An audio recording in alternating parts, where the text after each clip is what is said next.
Hey friends, this is our Dean's fandom of fiction, and today's special we are gonna see. Sam ran from life lost, Dean brought him back. Sorry for disturbance, you skipped 20 seconds from here. This note for author of the fanfiction. I have given credits to author and description of the video by if the original author wishes to reclaim copyright or remove this video, I kindly request before giving copyright strike. Please contact us using the information provided in the pinned comment. We respect and acknowledge authorship rights. And I will delete that specific video by myself. Thank you. Fiction start from here. When Dean goes out to hustle the locals at whatever sleazy bar he finds, Sam puts his plan into motion. For the first time in a long time, he hopes that Dean finds a girl at the bar with too bright lipstick and overpowering perfume to occupy him for the night. It'd give Sam more time. He hauls his duffel bag out from its place under his bed and pulls its strap over his shoulder. He barely unpacked. He didn't want to waste his time packing back up. Every second counts. This is it. This is the moment for which he spent a year planning. The moment he finally escapes a lifestyle that's held him captive for 16 years. He pauses at the door. All of his belongings fit in a bag, and he has the only pair of sneakers he owns on his feet, beat up and ready to fall apart at any step. He has the only jacket he owns on, the worn-down fabric not doing much to protect him from the cold anymore. Should he leave a note? He looks at the rickety table in the kitchen. It feels strange to have a real kitchen, but his dad thought that the hunt was going to be a long one and found a cheap apartment with a landlord who let them lease it month to month. The fact that the hunt is a long one works in his favor as well. The farther out his dad is, the longer it will take him to get back when Dean inevitably calls about Sam's absence. A note won't do anything, he decides. No matter what he writes, it won't stop Dean from trying to track him. It won't offer any semblance of closure. He opens the door, steps outside, and shuts it behind him. He shuts it on the life he used to have and steps forward in search of a new future. There's a Greyhound station not far from where he is, and he starts his journey by heading in its direction.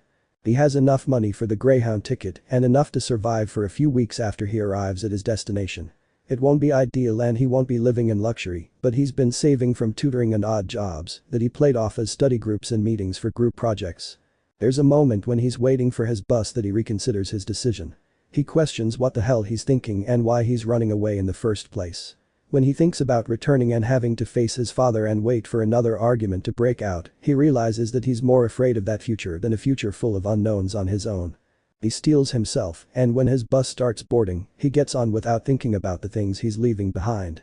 He thinks about the future. He thinks about a life where he gets to choose the direction he goes. He thinks about a life with a white picket fence, a college degree, and a wife with whom he can see himself growing old.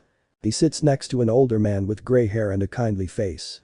He wears a sweater and round glasses, and Sam imagines that he's what a grandfather would look like if he ever had one. The man gives him a pleasant smile, then turns and spends his time watching the landscape pass by through the window. Sam settles in his seat for a long ride. First stop Flagstaff. Dean kills the Impala's engine, gets out, and stretches his arms over his head. There's a nice wad of cash in his pocket, and he thinks that he might be able to spare enough to take Sam out to eat something that doesn't come in a grease-stained paper bag. It's a good day. The best part was the frisky blonde who loved a man in a leather jacket, and he's sure that his smile and natural charm sealed the deal. Now, he's ready to go out and have a late supper with Sam. He opens the door to their current temporary home and calls Sam's name. "Sammy, you hungry?" Silence is his only answer, and he moves farther into the apartment. "Sammy, you here?" And again, there's no answer. No hint of Sam's presence. That's when Dean's mind starts going through worst-case scenarios. What if something got Sam while he was gone? What if something happened and Sam has been taken by surprise or overpowered? He's still small for his age and scrawny. And, yeah, he can hold his own for the most part, but he's more vulnerable at the same time. "Sam, answer me if you're here." "This isn't funny," Dean says. Sam isn't the type to hide for no reason, and the bedroom is empty, so it isn't like he's sulking in there. Dean doesn't remember Sam saying anything about a group project or hanging out with friends. He doesn't remember Sam having any reason not to be there. There's no note saying that he's gone out, and Dean is left to scour the apartment for any hints as to what happened to Sam. It wasn't a break-in, the door was locked and intact when Dean arrived. The windows are all closed and locked as well, not a scratch or a crack on them. There's no blood or sulfur. No hint that anything supernatural has set foot in that apartment. Dean is seconds away from hyperventilating, trying to find what he's overlooked. Trying to find anything. Sam might need him at that very second. Sam might be dying. He could already be dead. No, no, no, no, no. Sam can't be dead. He can't die on Dean's watch. His dad would never forgive him. He would never forgive himself. He checks the bedroom again, tearing the blankets and sheets from Sam's bed, then drops to the ground to look beneath it. He finds nothing. He finds nothing. Sam's stuff is gone. He wasn't taken. He's left of his own accord. Dean flips onto his back and stares up at the ceiling, unable to comprehend the situation. Sam left. Sam ran away. Sam made a decision and knowingly left his own family. Why? Are things that bad that he feels like he has to escape? Does he hate hunting that much? Does he hate them that much? How could Dean have missed him getting ready to leave? This can't be a spontaneous decision, Sam's too smart for that. He's too careful. Sam planned on leaving right under their noses, and Dean never noticed. Then again, it dawns on Dean that he hasn't really paid much attention to Sam recently. He's old enough to survive on his own, and Dean takes advantage of that to go to bars and hook up with women. He should have spent more time with Sam, tried to figure out why he's so sullen all the time. He should have figured out how to make Sam's life a little easier. A little better. His failure is on him. He digs his phone out of his pocket, the wad of cash he earned from hustling more of a painful reminder of his negligence than it is a prize. While he waits for his dad to pick up, he holds his breath. What is it, Dean? Sam's gone, Dad, Dean says. He left. So, go get him. No, Dad. He's gone. His stuff is gone.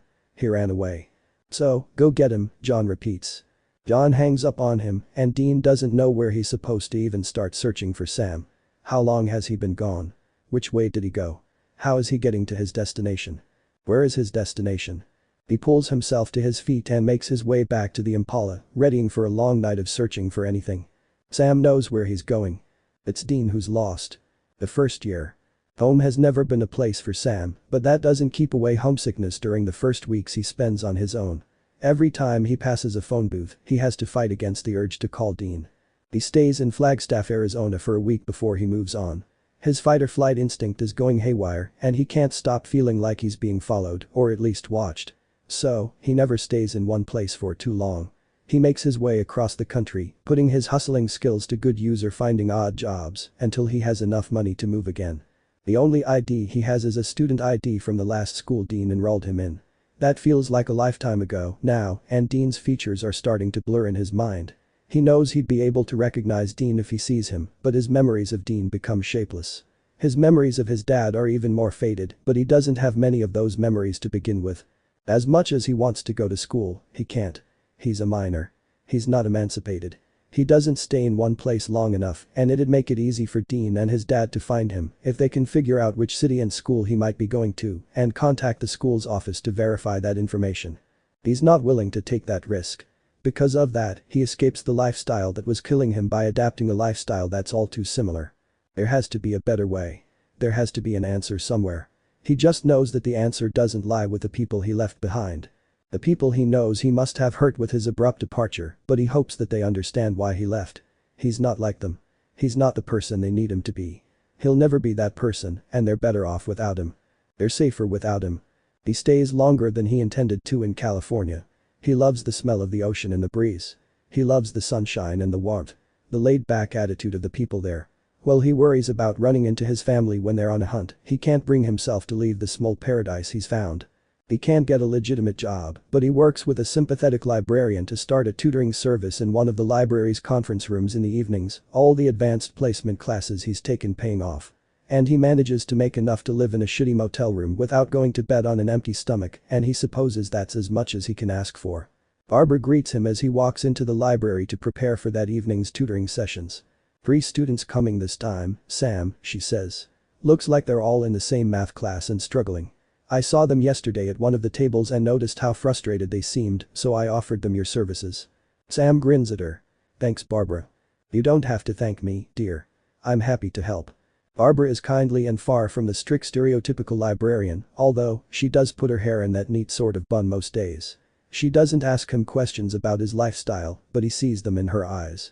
The burning desire to know why he isn't in school and why he doesn't seek out a more stable job. But she doesn't ask, and he's grateful to her for that and more. Sam leaves the door to the library's conference room open so that the students who want his help can see him in there, and he settles in to wait for them. He accepts cash only, paid up front before he helps. But he's a little lenient on that with students he's helped multiple times. Students who have proven to him that they'll pay what they owe the next time they seek help. It isn't the best way to live, and he wishes that he could help every student who wants help, but he has to survive. Survival requires money. So, when his new students walk in and all of them remembered his payment, he's more than happy to help them out, knowing that he'll be able to afford to stay that many more days. He doesn't know when or where it happens, but when he gets back to his motel room, his wallet is missing from his backpack. It's already late and his legs are sore from spending his day walking around the city, but he pulls his backpack on again and leaves. He's always heard that people are supposed to retrace their steps when they lose something, but he's pretty sure that his wallet has been stolen, not lost. Deciding that it's worth a shot anyway, he spends his night searching the streets for his wallet, but he returns empty-handed when the sun is just starting to rise. He left knowing that things would be difficult on his own, but couldn't life give him a break just this once? He can't hustle like Dean, and he can't live off hustling if he plans on sticking around in one place for a while. Not unless he wants to deal with angry bar patrons who'd be glad to beat him bloody and take their money back. He lies on the bed and stares up at the ceiling. He has no identification. He has no money. He's not living the life he wants because he doesn't have the means to. He doesn't have the means to enroll in school and eventually move on to college. Earn a degree. Find a wife. Have a mortgage and a few kids.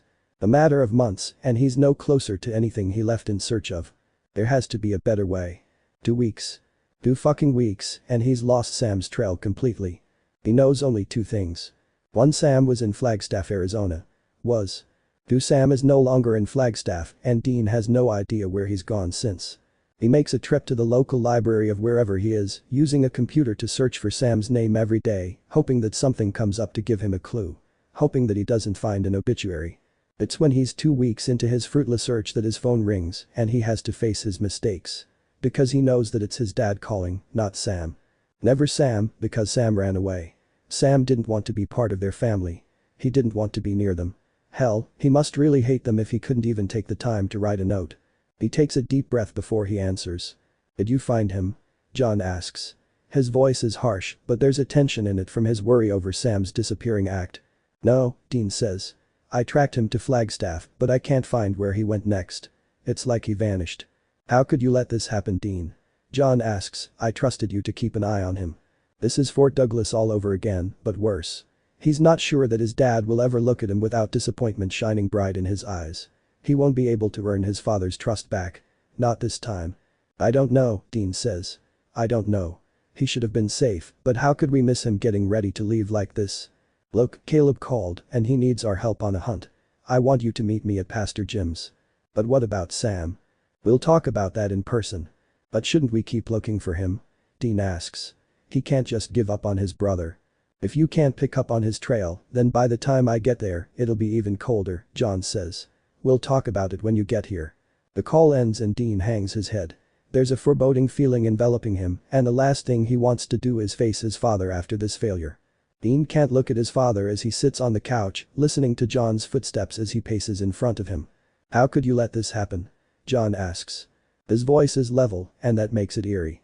Dean almost wishes that John would just yell at him and get it over with. Tear him a new one and sideline him from hunting because he can't be trusted. Put him on Sammy hunting duty because he should have been watching Sam in the first place, and now Sam's gone. He's 16, Dad. I thought that he'd be fine if I went out for a bit, Dean says.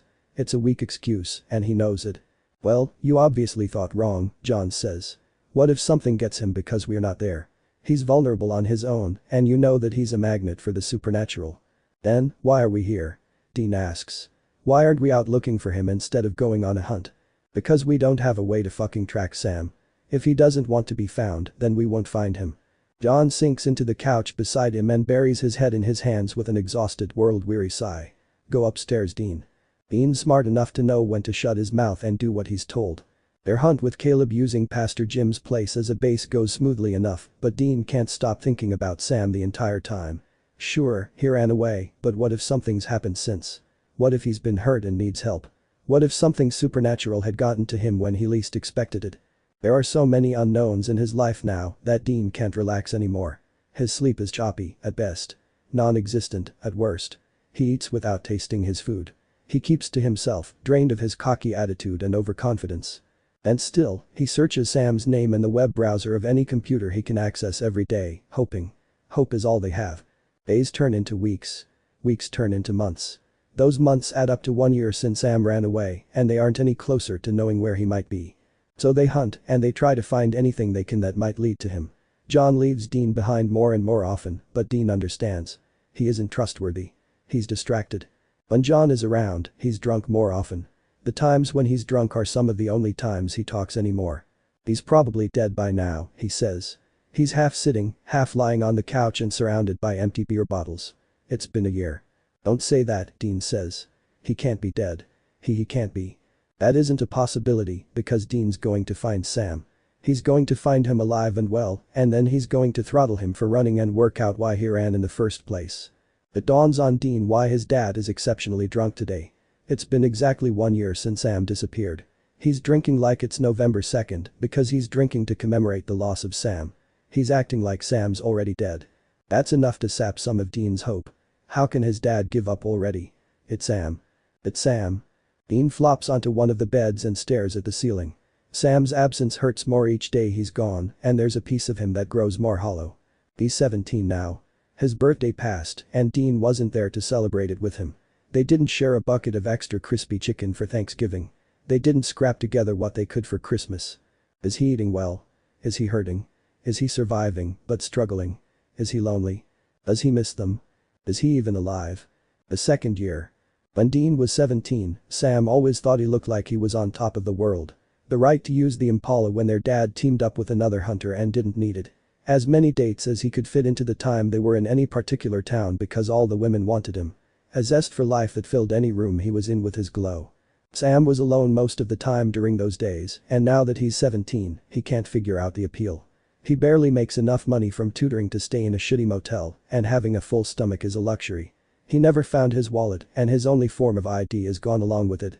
Any hope he had of getting a driver's license is gone, and by extension any hope he had of getting a car is gone with it. Life really sucks. The temptation to call Dean and beg him to take him back is almost overwhelming at times, but he's not sure his family even wants him back. He only made their lives harder, and now that he's been gone for over a year, they're probably glad he left. They probably realize how much better off they are without him. But he knows that he's good at research. He's great at researching. Maybe that's enough. Maybe he can prove that he's useful for something.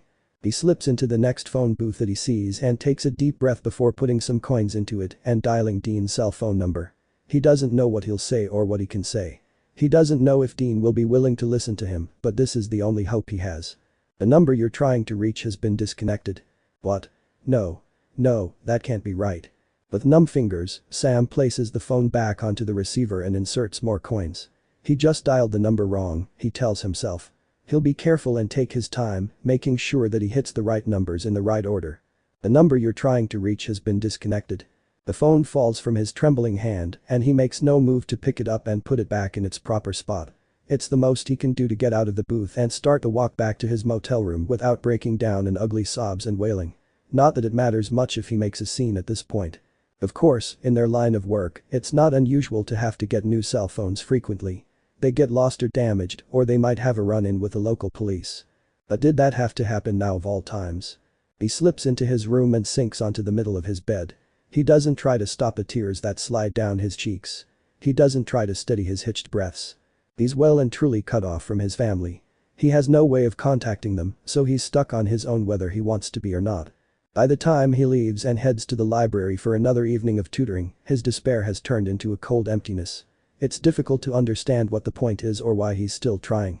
He needs money for food and shelter, but what if he just stops? What if he just gives up and admits his defeat? His feet scrape against the sidewalk as he drags one in front of the other and makes small bits of progress in moving forward. Why bother?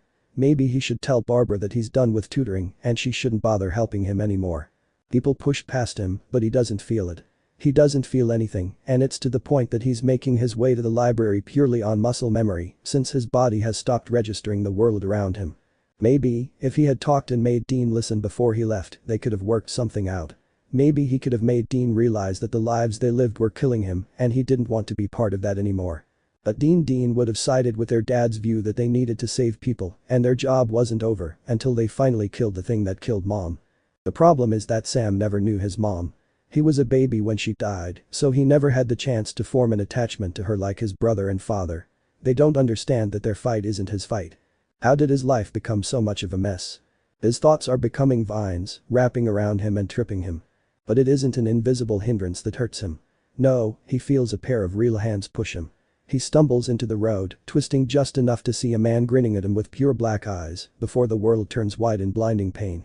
He hears screeching cars' horns and grinding metal.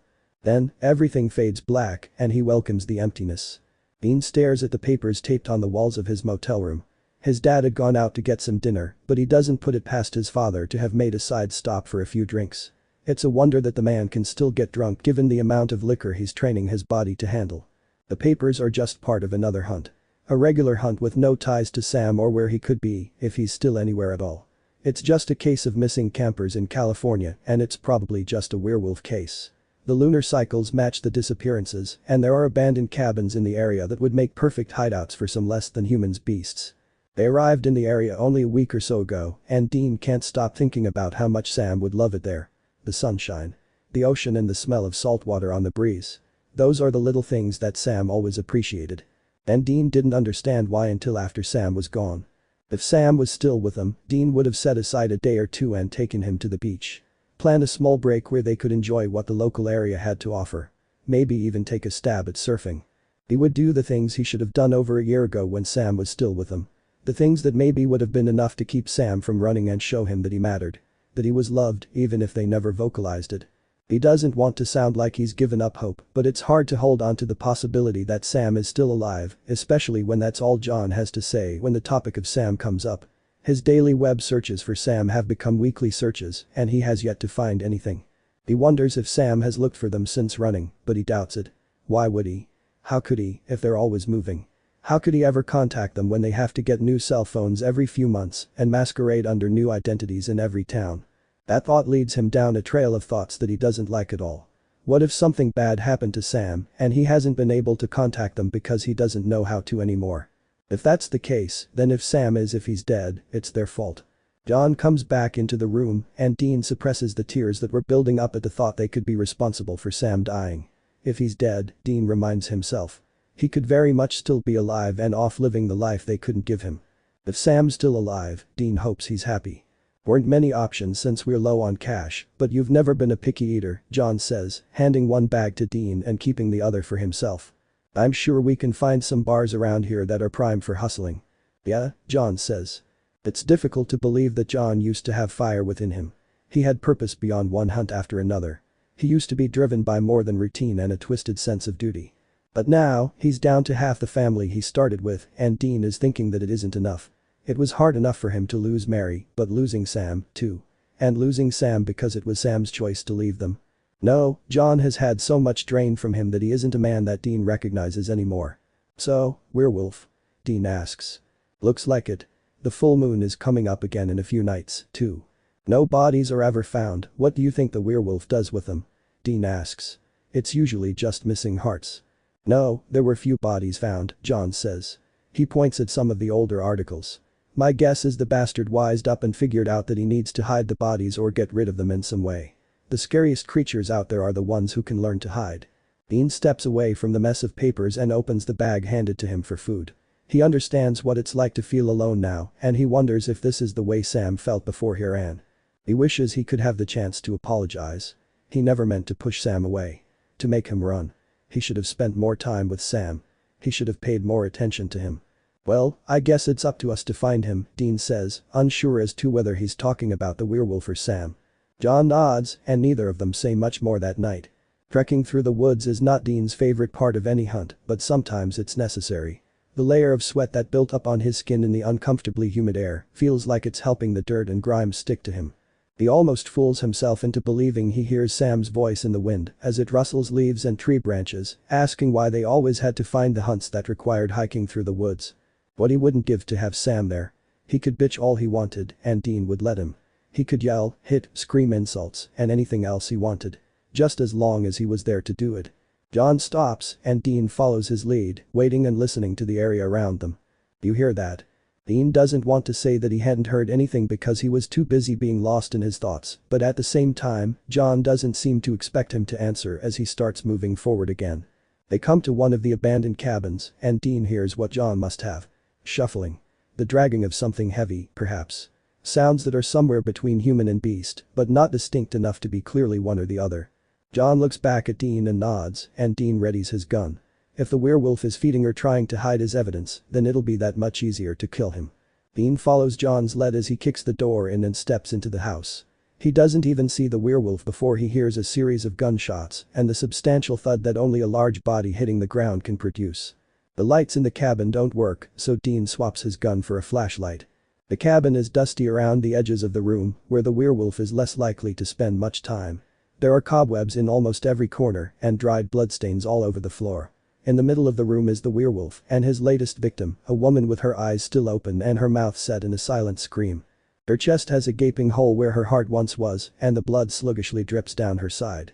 Dean feels like he's always a little too late. This woman is dead, but if they were an hour or so earlier, she'd be alive.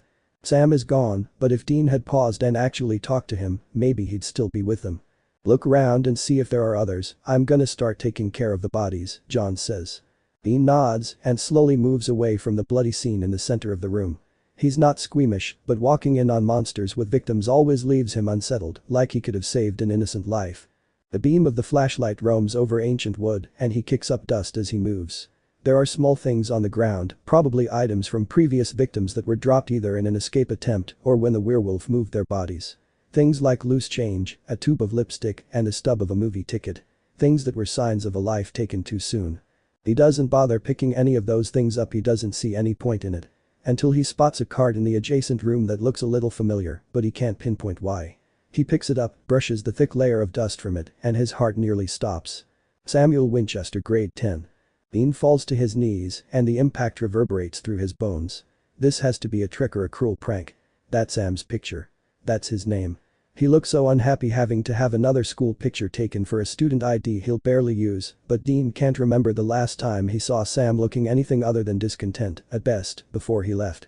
He's forgotten how to breathe, but he's not sure he cares to remember. Sam is he's dead. The second year.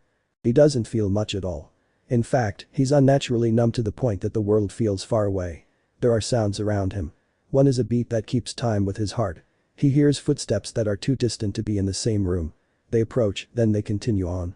People passing by. There's the monotonous drone of TV, words with no meaning filling his ears from it. His mouth has that swampy feeling that comes after a long nap and he wouldn't be opposed to some ice water. In fact, he would welcome ice water. That thought is enough to make him drag his eyes open. While he knows that he's in a hospital, he can't remember why or how he got there. Trying to figure it out makes his head ache and brings to light the fact that not only can he not remember what happened to him, he can't remember anything. His head feels like it's going to collapse in on itself as he scratches the walls of his memory, trying to find the smallest scrap. A name. A place. A person. The beeping becomes more frequent as his heart rate increases. He has trouble breathing and his vision starts to blur around the edges. There are rushing footsteps and a soothing woman's voice, but he doesn't register more than that. As it becomes easier to breathe, he finds himself fully slipping back into darkness. The next time he finds his way back to consciousness, there's the sound of a tapping foot nearby. Then, the sound stops. "Sam?" a voice asks. A deep voice, and one that he doesn't recognize. He takes a deep breath of chemical-scented air, opens his eyes, and turns his head on the pillow to face a man sitting in a chair beside his bed. "How are you feeling, son?" the man asks. He has neatly trimmed dark hair with streaks of gray. Wrinkles outline the features of his clearly aged face, around his eyes and mouth, giving him a mild-mannered look. When he talks, his mustache, more gray than dark brown, moves with the words. He wears the sort of suit jacket that has pads on the elbows, their color so different from that of the suit that they draw attention to themselves. Overall, the man appears kind enough. He appears normal enough. But there's something about him that's not right. He uses the name Sam and calls him son. "Who are you?" The man's face is awfully calm, and Sam, that name is the only thing that feels right, feels his stomach twisting. "You know you shouldn't joke about something like that, Sam," he says. "I'm not joking.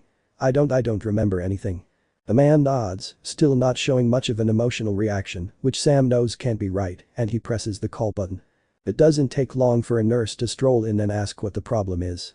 "My son seems to be unable to remember anything," the man says. "I let the doctor know," the nurse says, "but it isn't unheard of for patients to suffer from amnesia after experiencing such traumatic events, and he did take quite the knock to his head." She leaves, and Sam is still left feeling like nothing is quite right. There's a sense of apprehension eating at him, and he knows that it goes beyond amnesia. "What happened?" he asks. The man, his father, says, "You were on your way to one of your study groups and you were hit by a truck. The bystanders actually say that it looked like you threw yourself in front of it. I only arrived when the paramedics were already prepping you for transport to the hospital. You forgot your wallet and I was going to bring it to you in case you needed it." The man takes a bifold wallet from one of his jacket's pockets and hands it to Sam. Sam's right arm refuses to move and his left arm struggles, but he manages to grab it. He can't lift himself up, but the man opens the wallet and pulls out a card, holding it so Sam can't see it. It's a driver's license with a photo, him, and the name Samuel Burroughs written on it. "I don't know how to drive," Sam says. "That's just the memory loss. It'll come back," the man says. "If not, we'll teach you again." The man puts the license back into the wallet and takes it from Sam's hand. "I'll hold on to this for now," he says. "How bad?" Sam asks. "Are your injuries?" Sam nods. "Well, you have a lot of bumps and bruises, of course. You were hit on the right side, which led to a broken arm, broken femur, and broken ribs. The driver must have been going pretty fast," the man says. "You took a nasty knock to the head, too. They were worried that you might have a brain bleed, but it looks like that was avoided, at least." "How long will I be here?" Sam asks. "That's for the doctor to decide," the man says.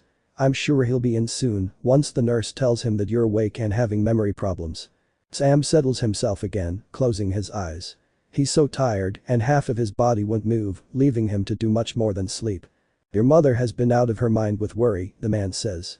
"And she'll be upset that you didn't wake up until after she left to shower and get a few hours of sleep." Sam doesn't answer. Something about that isn't right. It might be the lack of memories leaving him uneasy, but he knows that there's something wrong. Burroughs isn't his name.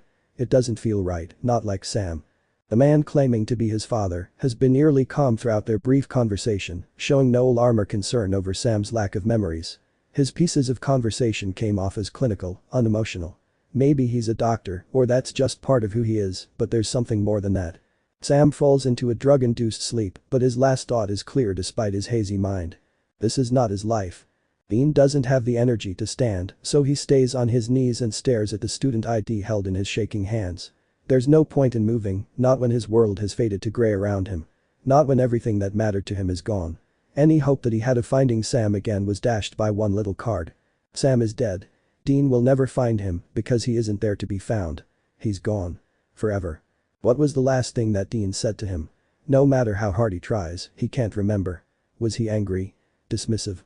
Did he say something scathing? Did he ignore Sam completely? Then, he remembers that Sam didn't even leave a note when he left.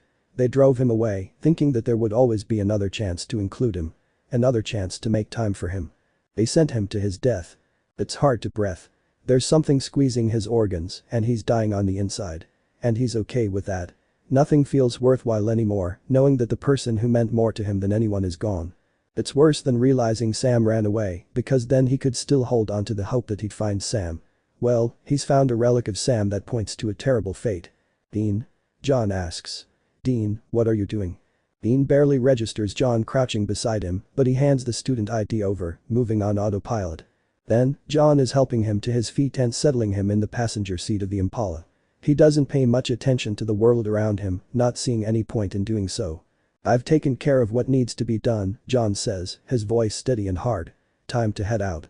The trip back to the motel passes in a blur, and Dean finds himself staring at the ceiling while lying on his bed without remembering leaving the Impala. He barely remembers leaving the cabin, and he wonders where Sam's student ID ended up after he handed it to John. There's a gnawing feeling inside of him that he needs to hold on to the ID. He needs to keep it. He needs to protect it the way he couldn't protect the person to whom it belonged. It's irrational, and it's just an object, but he needs something. Anything. His hand snakes up and grips the bronze charm of his amulet. Years ago, Sam gave it to him. Now, it has importance beyond being a symbol of Sam's trust in him. It's one of the few things he has to hold onto from Sam. It's one of the few things he has to prove that Sam once lived. That he once had a brother, and he wasn't just a memory. His mattress dips down as his father sits on the edge, and it takes all of Dean's energy to turn his head to look at him. When did he get so tired? He's never felt this exhausted before, not even after the most excruciating and demanding of hunts. "Dean?" John looks older. If Dean didn't know better, he'd say the reddening in John's eyes was from crying. He doesn't recall John crying at any point since the cabin, but he can't trust his own memories of the night. If only he could wake up. If only this was all a nightmare and he'd find Sam peacefully sleeping in the opposite bed. Dean, we avenged him, John says. His normally stoic exterior crumbles and his voice cracks on the words. If we'd found the hunt earlier, Dean says. His throat constricts and keeps any other words he might have said trapped. We couldn't have known that he'd be in the area, John says. He doesn't sound defensive, just defeated. We should have looked harder. We should have never let him go, Dean says. His words take on a hysterical edge and he tries to get up and get out of the room, but John holds him back with a bear hug. Dean's too weak to put much effort into breaking free and his hysteria turns into sobs, the tears he tried holding back breaking forth in force. We drove him away, Dad, he says. He left because of us and now he's dead. We can never fix this. The werewolf should have just torn my heart out, too. John starts off with trying to calm him using unfinished sentences and half-spoken thoughts, but then he breaks down the same as Dean. They become a sobbing, broken mess. The remaining half of a family too ruined to be repaired. They're the ones left behind. And Dean doesn't think that they'll ever be much more than that again. Dean manages to get a few hours of restless sleep. His dreams are filled with Sam. He watches him die again and again, his heart ripped from his chest by a faceless werewolf right in front of his eyes, but he can't do a damn thing to save him. He doesn't know if John's dreams were as cruel, and John doesn't say anything about the night. He hurts. He's tired, but sleep doesn't appeal to him. Not when he sees Sam's empty eyes staring at him in silent accusation every time he falls asleep. He looks around the room instead, but nothing motivates him to get up or do anything other than lie there. When he glances at the window and sees the sun streaming into the room, he balls his hands into fists in irrational anger. How dare the world keep spinning? How dare the sun illuminate such a dark day? It's not fair. None of it is fair, and there's nothing for Dean to do about it. For the first time, he feels absolutely helpless. He can't change anything that's happened. He can't make this better. He gets out of bed only for the sake of using the restroom, and then he lies back down. While he's lying, he keeps his eyes closed and tries to surround himself in darkness. Sam is in darkness. The thought comes unbidden, but once it's in his mind, it refuses to leave. Dean doesn't believe in heaven. He doesn't believe in a god or in angels, like his mother. He's seen enough ghosts to know that they exist and there's something after life, but he can't help thinking that once they move on from Earth, only darkness awaits them. Ghosts. What if Sam isn't at rest? Are they supposed to dig up the forest trying to figure out where the werewolf hid the bodies of his victims so they can burn the bodies? Dean sits up and sees John at the kitchenette's table drinking coffee. The complimentary grounds have most likely gone bad months ago, if not years. This isn't the kind of place that considers upkeep to be a priority. He never heard John get up. He never heard him make coffee in the shitty little coffee pot. His sense of time is completely skewed, but that doesn't bother him as much as it would before the events of last night. Dad? Dean asks. He sounds like he hasn't spoken in a long time, his voice raspy and weak. John looks at him. What if he's not at rest? What if Sammy's? John takes a deep breath and shakes his head. I don't know, he says. We can't. It'd be impossible to try and find his body without campers or hikers stumbling upon us and wondering what's going on with the amount of area we'd have to cover. We don't even know if the werewolf was burying the bodies or what he could have been doing to cover up his true nature. Dean falls back onto his bed and his organs turn to ice. They can't even give Sam peace if he's become stuck between life and death. They can't even do something that small for Sam because they don't have the knowledge of what happened to his body. He won't get the hunter's funeral he deserves. Dean feels the weight of his failure as if it's physical, keeping him pinned. Crushing him. Tears start to fall down the sides of his face from eyes that he thought had dried up after the amount of sobbing the night before. Sam deserved better than him. He deserved a brother who listened and cared instead of one who ran off to the bar or went skirt-chazzing any chance he got. We'll head to Pastor Jim's tomorrow, John says. There's nothing more for us here. He knows that John is telling the truth, but Dean doesn't want to leave. He wants to go back to the werewolf's cabin and wait for death to reunite him with Sammy. He died alone, with only a monster to witness it, but that doesn't mean he has to stay alone. Dean will keep him company, whether it's in the darkness or as a spirit tied to Earth. Sam doesn't have to be alone. The second year. They tried to wean him off the strong medications, but it left him in tears due to the amount of pain that encompassed his body. Even his back felt like it was on fire, though he couldn't remember which injury would leave his back burning, and he'd rather risk addiction than bear with the pain. So, he's back to flying high on drugs strong enough to make him forget he's even alive. It's the only way he stands the company of his overbearing parents and his mother who can't stop drilling every doctor and nurse that enters his room. They aren't questions that he thinks a normal parent would ask.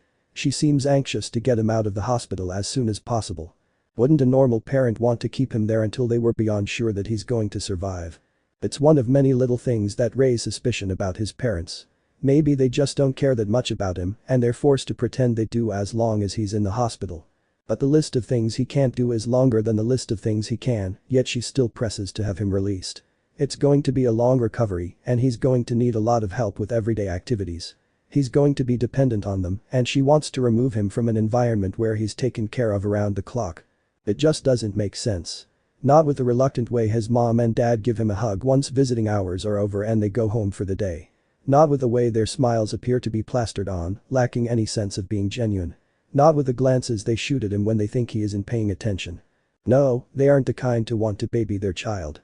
He doesn't remember what they're like, but the way they act makes him nervous to go home with them. Well, his father seems alright in comparison to his mother so far, but there's still something off about him. Sirens are going off in his head, but there's nothing he can do to get away from them. With no memories, he is incredible when he says that this isn't right. How would he know what is right? His mom walks into the room with a styrofoam cup in one hand, her heels tapping against the tiled floor. Her hair is harshly pulled back into a bun, kept away from her face, which is all harsh edges where soft curves should be. Her wrinkles give her an angry expression, whereas his dad's make him look like a man with a pleasant demeanor. She's bold, wearing distinct colors instead of the neutrals his dad seems to favor. His dad made her seem like a kindly woman, the overbearing mother. The kind of woman who'd always be waiting at home with fresh baked goods and a warm smile. But she isn't. He has a hard time imagining her as someone who was out of her head with worry or as someone who would be upset that her child woke up in the hospital when she wasn't there. You'd think with the amount hospitals bill people they'd be able to afford decent coffee, his mom says. His dad shakes his head with a smile. You don't need more coffee, dear. They sound normal enough, but even with the haze of drugs, Sam's stomach knots itself in their presence. What if they're abusers? What if they're neglectful? He'll never survive in their care if they're either, not when he can barely move. His mother sighs and looks at Sam. Are you feeling any better, Sam? Sam shakes his head. He's numb to the point that his tongue is too big to form words because he's so reliant on the painkillers being pumped into his veins. He's left in tears every time they try to reduce his dosages. Can't have him forming a dependence now, can they? His body just can't handle it yet. Well, I doubt they'll be letting you out of here anytime soon either way, she says. He's too tired to try and figure out the meaning behind her words. Is it the money that's her concern? Is his treatment too expensive for them to afford? He doesn't remember his life before getting hit by a truck, but he can't stop himself from wishing that the impact had killed him. Most of the time, he floats somewhere between consciousness and unconsciousness. It's a peaceful place where pain can't reach him and the terrible realities of life are far away. He hears his parents talking when he tips closer to consciousness. Their voices are dulled, like he's underwater, but he can make out what they're saying if he tries hard enough. You need to try to care about more than money, Linda. He needs to love us.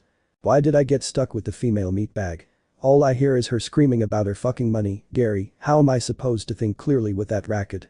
Sam tries to push through to full consciousness, but he can't quite make it. He needs to love them. Female meatbag. She's screaming. Who? Who is she? Why? What's going on? I don't care how you do it, just do it. You know what happens if we can't pull this off. Not for sure, I don't. You say he'd kill us, but how do you know that?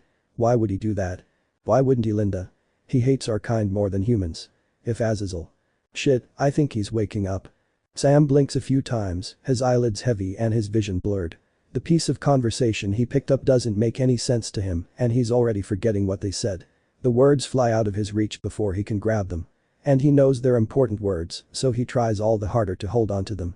And they slip away that much quicker. Dean sits in the Impala and it's the last place he wants to be. Any place that's on Earth is the last place he wants to be, but he presses his forehead against the window and lets his dad drive on through the night with his white-knuckle grip on the steering wheel. He tried to sneak out of the motel room more times than he could count, but John blocked him at every point until he decided that neither of them were getting sleep that night. So, they hit the road. In silence. He can almost pretend that Sam is sleeping in the backseat, but he knows that if he looks behind him, the space will be empty. He squeezes his eyes shut. There are questions that keep running through his head, but he knows he'll never have answers for them. Did Sam die thinking that they didn't care about him? Did he die struggling to live, or did he give up at the end and let the werewolf kill him? Did he have any regrets? What were they? Once he runs through the same questions over and over, his mind reverts to a single mantra: he failed. He failed Sam. He failed the one person whom he was supposed to protect. He failed and he can't fix it. He can't fix it. He can't fix it. Pastor Jim looks at him with pity and he hates it. He doesn't want pity, he wants his little brother back. They'll stay with him for a while, he supposes. Until they can pick up the pieces of their shattered lives, but those pieces will never fit together again. Not when the most important ones are missing. John Dean, I can't even begin to express how sorry I am for your loss, Pastor Jim says. The world feels so much darker without Sam's light. Dean bites his tongue, keeping back tears that he thought had all dried up. Pastor Jim doesn't get to talk about how dark the world feels without Sam. He doesn't understand this loss like they do, and the worst part is that he was gone for a year by the time they found anything related to his whereabouts. Who knows how long it was before he died. What if he ran straight to California and died in the first weeks of his absence? He may have been dead for months before they found out, and what if he would have changed his mind and come back to them? Thanks for letting us stay, Jim, John says. Of course. I could never turn away you or your Dean. He was going to say your boys, and they all know it. It's like having a bullet hole that someone keeps sticking their finger into and wiggling it around, they keep getting reminded of their loss before it can heal. There is no scab to tear off yet because it hasn't had time to form. Pastor Jim clears his throat to save them from the suffocating silence. Well, come in and make yourselves at home. I've got some soup in the slow cooker. It's nothing fancy, but it's easy on unsettled stomachs. They follow him into the house, neither willing to say much. That's the nice thing about Pastor Jim. He deals with grief so often, it doesn't bother him anymore. Of course, Sam's death hits him harder than the death of those in his congregation or their loved ones, but he understands that people don't act like themselves in their grief. Dean gets his own room. He tosses his stuff on the foot of one bed. Once he closes the door, he leans his back against it, sinking lower and lower until he's sitting. He has his own room, and that's so wrong. It's the room that's supposed to be shared with Sam, but there's no Sam to share it. He knocks the back of his head against the door. How can there be a Dean without a Sam? He knocks the back of his head against the door harder. Then, he hits it again. And again. And again. He wants it to hurt. He wants to feel pain, because feeling anything is better than the numbness in which he's drowning. Tears start falling down his cheeks, and then they become sobs. He makes horrible, inhuman sounds, and he barely recognizes that he's their source. He doesn't know how long it goes on, but no one comes to stop him. No one comes to console him or try to tell him that it will be okay. That it will be better. It'll get easier. Because it never will. He's retrieved for dinner, eventually, but he's far from hungry. So, he sits at the table and mixes his bowl of soup with his spoon. Around and around. It's not that it looks unappetizing, it would make his mouth water in another life. He just has it stuck in his head that, if Sam can't eat, why should he? It's not fair that he's sitting at a table having a family meal, and Sam will never have another meal. Sam will never get to have that real Thanksgiving meal with his own family that he's always dreamed of. The one time he got to celebrate a normal Thanksgiving was with a friend's family somewhere along the way, but he didn't talk much about it after Dean picked him up. He didn't talk much the rest of that night, and Dean wishes that he'd asked what happened. Dean, you need to eat, Pastor Jim says. His voice is gentle, like he's trying to soothe a child after a nightmare. Only this isn't a nightmare, and no amount of soothing will take away his pain. I'm not hungry. You should keep your strength up. For what? Dean asks. His dad and Pastor Jim both look shocked by the question, but his dad pulls himself together and says, the thing that killed your mother is still out there. We got what got Sammy, but we haven't gotten that bastard yet. Killing that werewolf didn't make anything better. Vengeance can't bring back Mom. It didn't bring back Sammy. I know that, John says, but do you want the thing that killed your mom out there ruining other families? Do you really want others to go through what you have? Dean shakes his head and he shoves a spoonful of soup into his mouth. Then, another. He barely chews before swallowing, but there isn't any taste for him to savor. His taste buds are as dead as the rest of him feels, but his dad is right. They have one more mission left. One more creature left to kill. They have him start physical therapy the second he can stay awake for more than 10 minutes at a time, but it takes weeks for him to complete the exercises to the satisfaction of the therapists, facing a setback every time he has to undergo another surgery to align in bones in ways that will allow them to heal properly. At this point, he'll be setting off metal detectors for the rest of his life, with all the rods, pins, and screws being put in his bones. They have to teach him how to move in ways that won't hurt him. They have to teach him ways to take care of himself so that his parents won't have as much of a burden. His parents, with their strange attempts at comfort and insincere gestures. Their oddly worded phrases and strange comments. His mom brushes some of his hair away from his face with cold fingers. You'll be out of here soon, Sammy. He nods, but he still can't shake the nagging feeling that it would be better to stay in the hospital.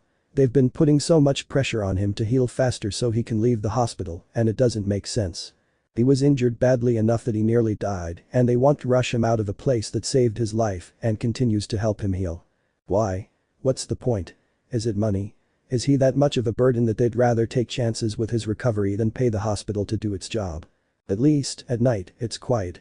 He can breathe easier without the presence of his parents, and the TV is more than enough to keep him company. The nurse comes in to check on him, and he wants to ask her why he still can't remember anything from before his accident. Even with all the scans done on him, the doctors have yet to find a physical reason for his amnesia. By all means, he should remember. So, why doesn't he? He knows that asking the nurse is useless, so he lets her do her job and leave. She doesn't have the answers. There's nothing that he can do to force himself to remember. There's no way for him to avoid going home with his parents. Parents that he isn't sure care for him more than they have to for public appearance. He's scared. He's really, really scared of what future lies before him, and there's no way for him to shake the feeling that something's really wrong. He's trapped. We're going to be gone for a while, his mom says. We wanted to wait until you were released to move, but it might be better if we go ahead and get the new house settled for when you can join us there. We're moving. Her mouth forms a smile, but the action looks like it physically pains her. Yes, you knew that before you ended up here. Your dad got a new job. We have to move so he can get to work. Those kids aren't going to teach themselves English, his dad adds in, smiling much easier and more naturally than his mother. Although, they already know English. They just refuse to acknowledge its finesse and the power of words. How long will you be gone? They glance at each other, then his dad clears his throat and answers, we won't be back until you're ready to be released. I have to get to work, son, and your mom needs to find a job in the area. I'm sorry, and you know we wish we could be here to support you, but we need the money and the insurance coverage from my work. No, I get it, Sam says. I do. It's fine. I've already been here a long time, and I can't expect both of you to put your lives on hold because of that. I'll be okay. He'll be relieved once they're gone. He probably shouldn't feel that way about his own parents, but he can't feel any attachment towards them. They leave him feeling like he needs to crawl out of his own skin, but it's difficult to feel comfortable when all he hears in his head is wrong. Wrong. Wrong. I told you he'd be fine, his mom says. He's practically an adult. That doesn't mean we stop worrying about him. He'll always be our son. There's still something strange in the way they talk to each other and to him, like there's more meaning in their words beyond what they say outright. Where are we moving? Sam asks. They're in California now, but he doesn't know how much he likes it here. Maybe it's a mercy that he lost his memories before he has to move. There's nothing to say goodbye to. I got a job at the University of Kansas. We're moving to Lawrence, his dad says. The word Lawrence is enough to send Sam's heart into his throat, and he wishes he knew why. Weeks pass, and he doesn't feel any less empty. He's not left alone for long, but he's not surprised. His dad knows how much Sam meant to him, and John wasn't about to risk losing his only living son. So, he prepares for the worst, and Dean knows that trying to claim he won't do anything drastic won't be reassuring to his father.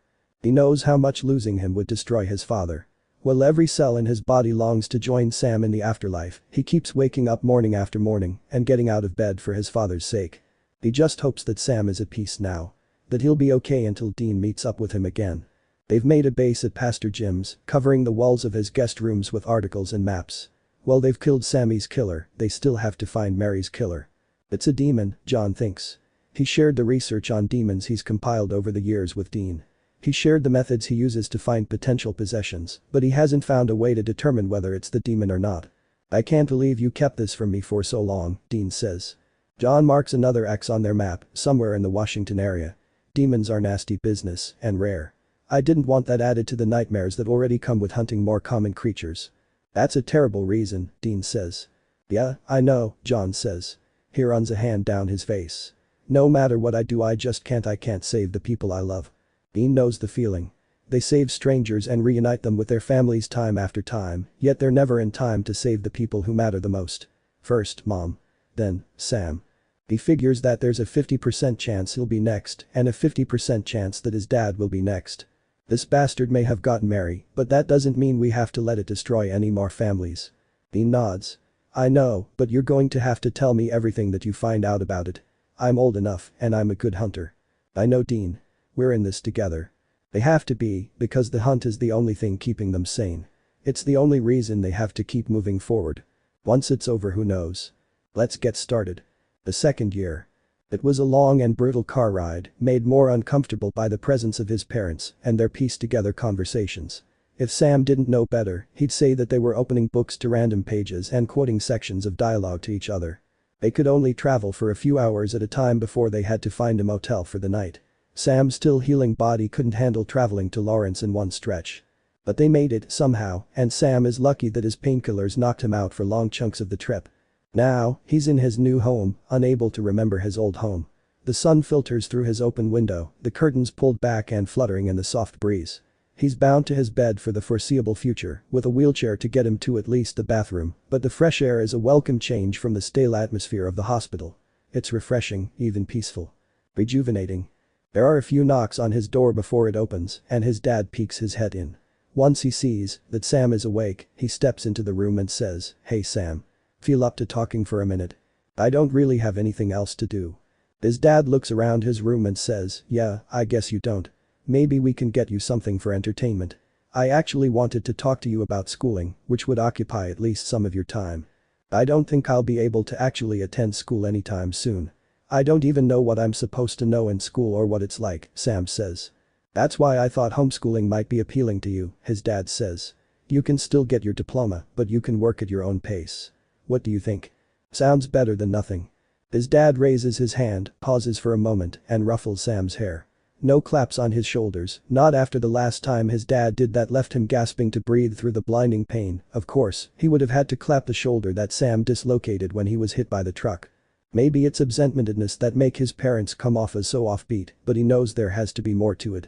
There has to be. "You need anything?" Sam shakes his head. "Alright. Well, you have your phone, so just call one of us if you change your mind. Otherwise, I'll bring you something to eat with your meds in a bit." "Okay. Thanks," Sam says. He manages to pull a small smile onto his face, and his dad returns it as he leaves the room, closing the door behind him. Sam lets out the breath he unconsciously held, and his smile slips away. He turns his attention back to the world outside his window, which he is lucky enough to have facing the backyard.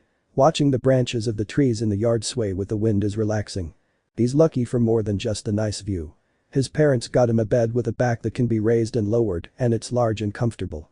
They let him have the bedroom with an ensuite bathroom to keep him from having to move more than absolutely necessary. From the sounds of things, it will even be his own personal classroom soon enough. His parents leave him be most of the time, giving him space and letting him reach out to them with a new cell phone. Where did his old one go? If he needs them. Well, they haven't been mean or hurt him in any way. He can't stop the feeling of his skin crawling in their presence or the way the hair on the back of his neck and on his arm stands up. No, he has as much freedom as someone in his condition can. Then, why does he feel like a prisoner? He drifts in and out of sleep, unable to do much more than lie around in the first place. The sky is still light at one point when he falls asleep, then it's dark the next time he's awake. The window is closed, and he guesses that one of his parents had closed it while he slept. That makes him more uncomfortable than it should. They're his parents. The idea of them being in his room while he slept shouldn't concern him. There's a TV in his room now, continuously broadcasting whatever channel he flips to with a remote. It's small, but his mom said it was in their room, and they really don't need a TV to keep them up when they could stand to get some more sleep. It was the first conversation he can remember with his mom where she didn't bring up money in any way, shape, or form. He feels like shit. It would feel so good to be able to roll over and lie on his side, anything other than having to remain lying on his back. His muscles are growing stiff and they beg for movement. The exercises the physical therapists gave him don't seem to help that need for motion, but it's difficult to do much with half of his body in huge, heavy casts while his broken bones heal. He finds it doubtful, but he holds on to the slim hope that the doctor's appointment he has coming up at the local hospital will be the one where the doctor decides one or both of his casts can come off. He'll take it easy and do anything he has to if it means his arm and leg will be free. But he's one of the unlucky ones who broke his forearm, elbow, and his femur, all of which led to 2 very cumbersome casts after surgeries to piece him back together properly, so he's not putting too much hope into getting them removed. No cartoon or sitcom can distract him from the misery that comes with not only his injuries, but his lack of memories as well. Will he ever remember his childhood or who he was before the accident? Will he always feel out of place and lost? The dull burn on his back makes him shift to try and alleviate it. That's the one pain that was never explained to him in the hospital, and it doesn't fit into being hit by a truck on his right side. Not unless he managed to get road burn on his back, but wouldn't the doctors mention something like that to him? Wouldn't they have addressed it or asked him about it? It's not consistent either. It flares up at random. Maybe it's an old injury. Maybe he's fucked up his back at some point in his life that he can no longer remember. Maybe he'll ask his parents about it, but the idea of bringing it up makes his mouth dry and his palms sweaty. No child should be this nervous to talk about a possible injury with their parents, but he thinks that it might be better for him to leave well enough alone in this case. One day, he'll move on with his own life. He'll heal, and he'll work hard in school to earn his degree. He'll continue on to college. Find a woman and fall in love. Those are just dreams. Ambitions. Being trapped in a room makes them feel unreachable. He leans back into his pillows. Lying down too far is uncomfortable. Sitting up is uncomfortable. His joints yearn to be popped and his muscles cry out for stretching. How the hell do people lie around like this of their own will? He closes his eyes, wondering when he's due for another dose of painkillers. He doesn't want them for the pain, but he likes the drowsiness that lets him escape the world for hours at a time. Asleep, he doesn't spend the time wishing that the truck had killed him. Who willingly watches daytime TV? Sam wants the ability to move freely back just for the sake of bashing his head against the wall, because watching soap operas is becoming unbearable. The plots are so far-fetched, it isn't even funny. People don't come back from the dead. Not every family has a complicated family tree filled with villains just waiting to reveal their evil selves. Then again, there are some scenes that he doesn't mind so much. He watches two characters reunite, one believed dead by the other. He watches them pull each other into a hug, gripping each other like they'll be separated again if they let go. They're both crying, full-grown adults sobbing and shaking. I want that, Sam thinks. He doesn't know where the thought comes from, but once it's entered his mind, it won't leave. What if there's someone out there waiting for him? Someone he didn't get to say goodbye to because he couldn't remember them after his accident.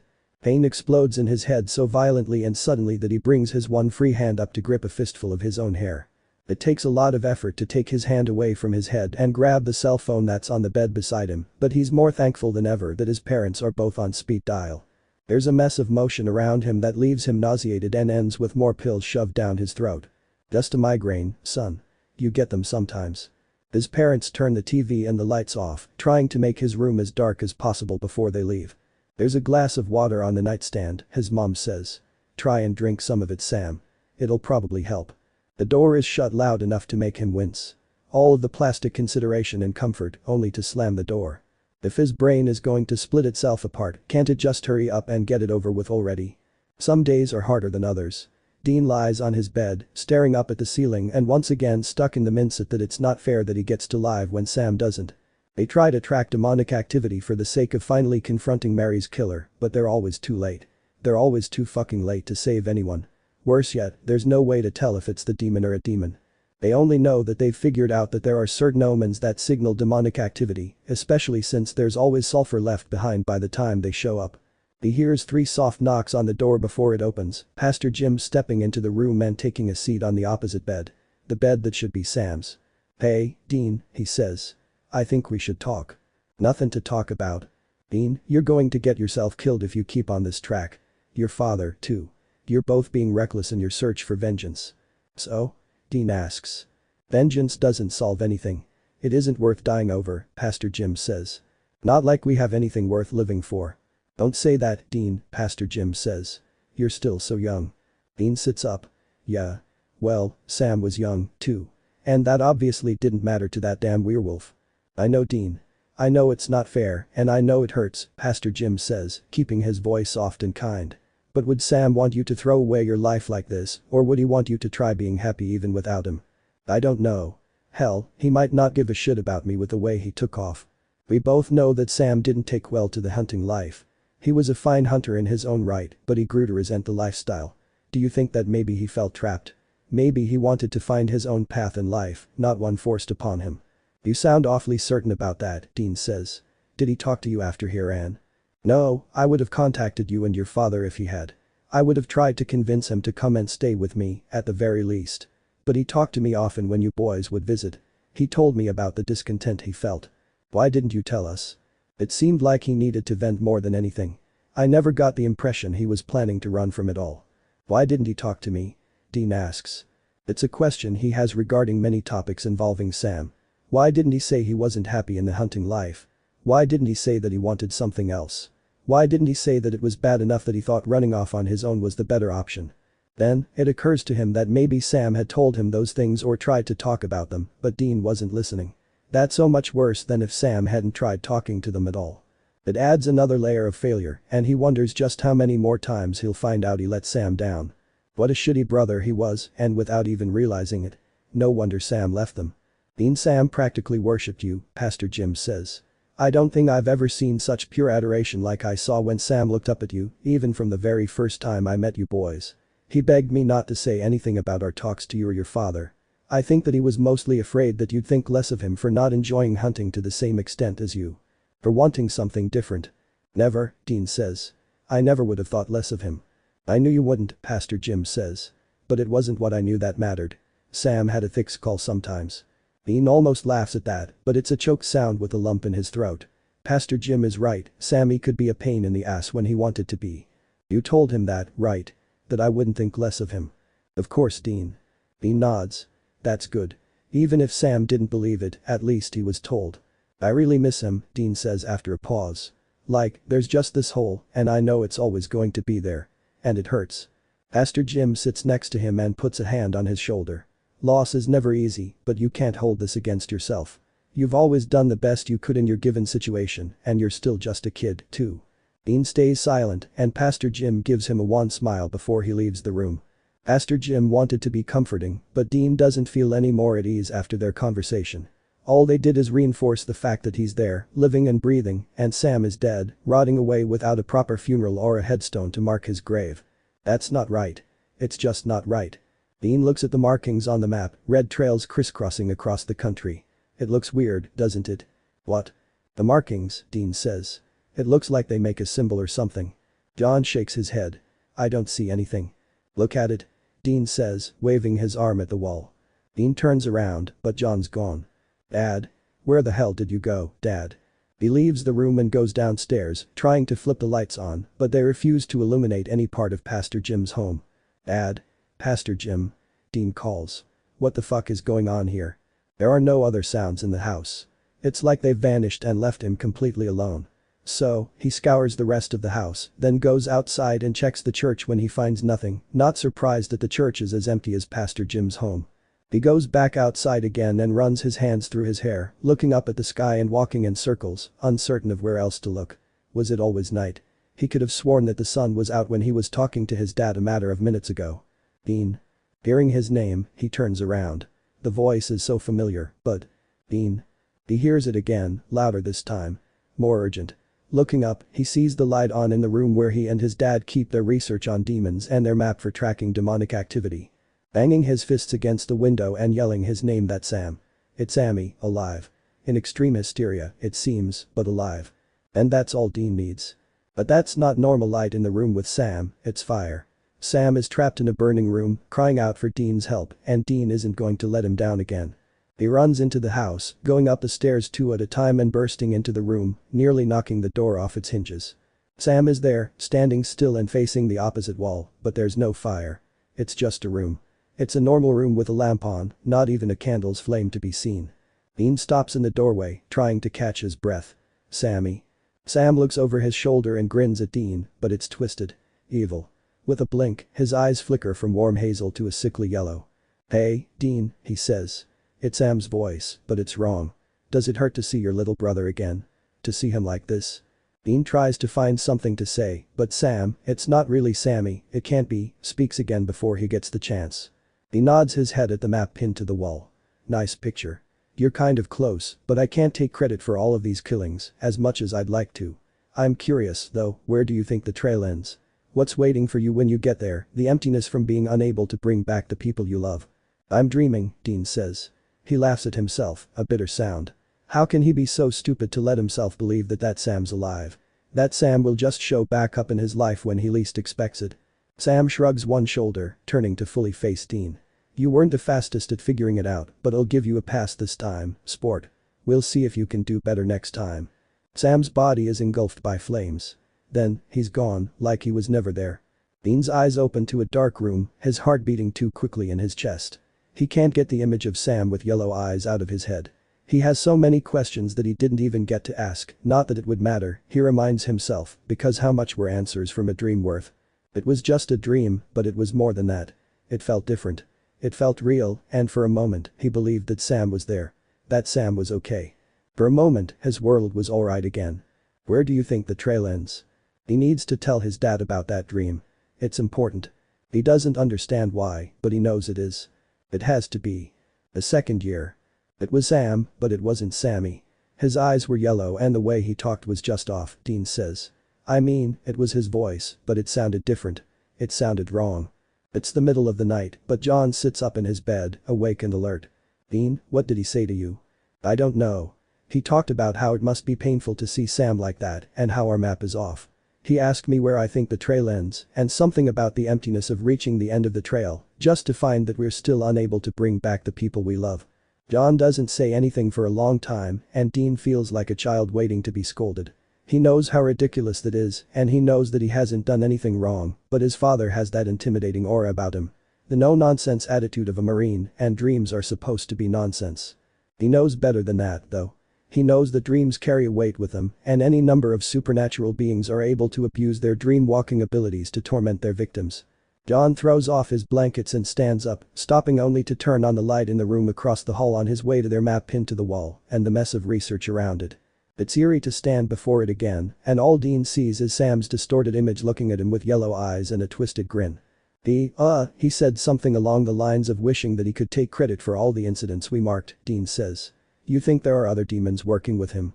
John shrugged, not bothering to look away from the map. I've never heard of demons working together, but demonic possessions are rare to encounter in the first place. There's a lot we don't know about demons. Dean wants to ask why the demon would take Sam's form in his dream, because what if there are more reasons behind that decision beyond the fact that it would hurt him to see Sam like that? But he doesn't ask. He can't bring himself to bring up Sam more often than is absolutely necessary.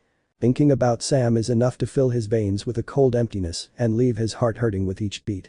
While John studies their work, Dean slips out of the room and down the stairs. He's in no rush, taking one stair at a time, slowly. He remembers how he would race with Sam down the stairs in the morning when they stayed with hunting friends who owned a real house. He remembers how excited they would be at the promise of a real home-cooked meal to start their day, because even the worst home-cooked meal tasted better than what they were used to. He prepares the coffee pot to brew a fresh batch of coffee on autopilot, knowing that neither of them will be going back to sleep tonight. It gurgles and spits out a few drops of coffee before creating a sputtering stream of caffeine pouring into the pot. Dean takes a deep breath, loving the smell of coffee as it fills his lungs. It can't completely chase away the chill of Sam's absence, his death, but it helps a little bit. He's learned to appreciate the small things, but he'll never stop wishing that he had appreciated Sam more when he had the chance. He pours 2 cups of coffee once it's finished brewing and heads back upstairs. No cream. No sugar. Nothing to offset the bitterness. In a way, that seems to be a little too accurate of a description for his life. He's shivering. He's rocking back and forth in the corner of a room made of rotting wood, his knees pulled up to his chest with his arms wrapped around them. He makes small sounds, distressed sounds. His face is buried in his knees, but Dean doesn't need to see his face to recognize him. It's Sam. Sammy. Dean steps closer, but Sam doesn't seem to recognize his presence at all. Still, Dean doesn't want to risk making sudden movements and startling Sam, and it takes every ounce of willpower that he possesses to keep himself from sprinting toward Sam and wrapping him in a death grip of a hug. That isn't what Sam needs right now. Not while he's scared and most likely skittish. No, that's more likely to send him into a blind panic than offer him comfort. He takes a few more steps, then pauses once he feels something odd beneath his boot. Something that isn't a dusty, filthy floorboard. He moves his foot and picks it up, a sense of dread trying to keep him from grabbing it. Alarms in the back of his head tell him to leave it be, but he can't. He can't. There's a thick layer of dust on the plastic rectangle he picks up. His mind tells him not to wipe it off, that he doesn't want to see what's behind it. But he does anyway, and he sees Sam's name and picture. His student ID. It clicks where he is. He's at the abandoned cabin where they found not only a werewolf, but evidence of Sam being dead as well. He looks back at Sam in the corner. Was this how it happened? But why would Sam cower in the corner? Dean knows that he's more than capable under pressure. He knows that if anyone could come up with a way to escape given the chance, it would be Sam. He closes the distance between them and crouches next to Sam.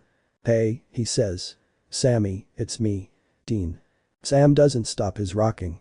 He doesn't even look up at Dean, as though he can't hear him. Sammy.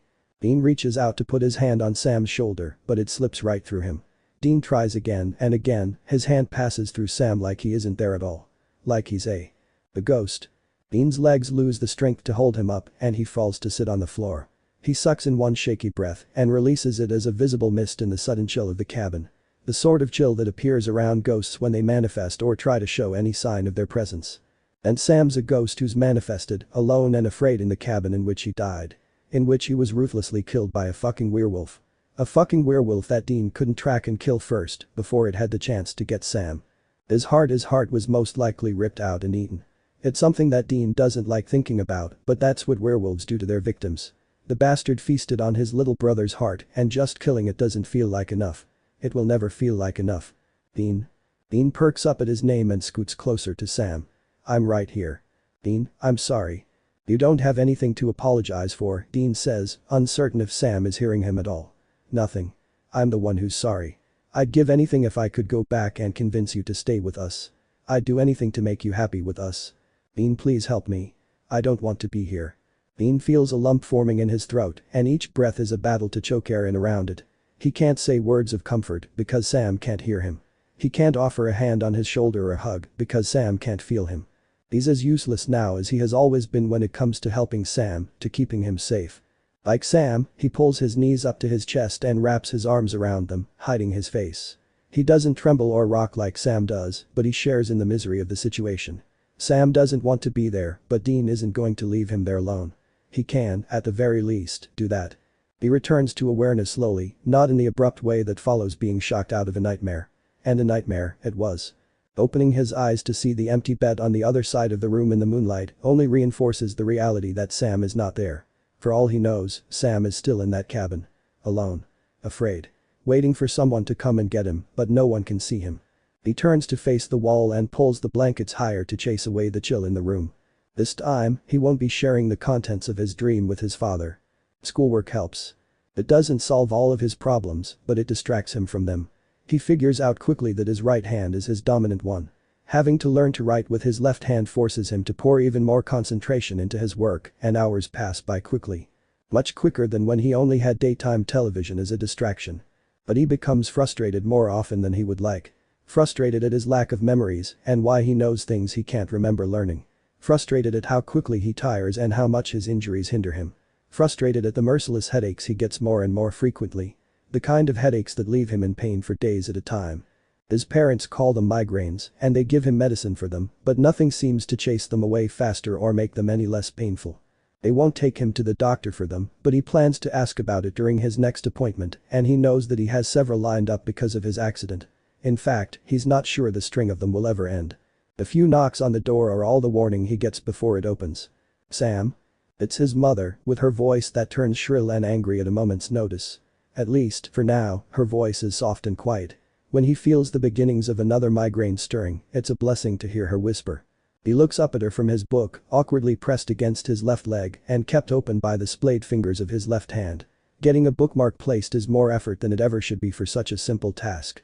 Sam, sweetheart, it's time for supper, she says. It's just takeout from the Chinese place downtown, the one that all the college kids like. Okay, Sam says. That's fine. It's a strange habit that they have to come in and tell him what they're having for each meal, like they're getting permission to give him food that they've already gotten or prepared. What choice does he have? He doesn't want to risk saying that he doesn't want to eat whatever they've listed off, then end up missing a meal because they won't give him anything in substitution. He might not have much of an appetite, but he knows how to keep himself alive. He also knows that he needs some sustenance in his stomach if he ever wants to heal. Did you want some of the almond chicken or the Mongolian beef? The chicken, please. Any rice or egg rolls? She asks. Yes, please. Alright, I'll bring some to you in a minute, she says with a smile, closing the door. True to her word, it takes only a minute for her to return with a plate of food and set up a tray that allows him to eat without worrying too much about making a mess on his bed or about how he's going to hold a plate and use a fork with only one working arm. The flash of memory cuts through his mind. The image of a man with short blonde hair, green eyes, and a shit-eating grin. The prickles of a potential migraine turn into full-force, debilitating stabs through his brain. The image blurs in the pain, fading from his mind, but not before he hears a single sentence in a voice that's so familiar. So painfully familiar. Nothing like some takeout after a rough hunt, right, Sammy? He feels more like throwing up than he does trying to get any food into his stomach as it rolls and flips within him. It's hard to think straight, and that damn burning sensation on his back returns. He grabs his cell phone with fumbling hands and manages to dial his parents. He has no idea what he says to them or how he was able to form words in the first place, but they come and take the tray of food away. They help him lie down as comfortably as possible with the pain in his back, trying to avoid the difficulty that would come with trying to lie down on even his uninjured side. He's given pills and some water, then left alone in his dark, quiet room. He doesn't even remember what caused his migraine to flare up and hit him at full force so suddenly. He had just wanted to get a little bit of food in his stomach, so what happened? All he knows is that no one should have this much pain in their life. He turns his head towards the window, grateful for the shortening of days as it grows colder for moments like this. Moments where the sun would make the pain even worse. He wishes for a life outside of this room. A life where he can go where he pleases without the hindrance or the pain of his injuries. He wants to taste freedom, not spend his days as a prisoner. The third year. 18. He's 18 years old. He graduated from high school on time, finding that it was easy to catch up when he had nothing but time to commit to his studies. Things came back to him naturally, things he couldn't remember learning. He knew them, he just needed to be reminded that he knew them. Movement is not quite as easy. Even with his casts off and replaced with braces, and even those aren't as necessary as they used to be, he's lost a noticeable amount of muscle and range of motion.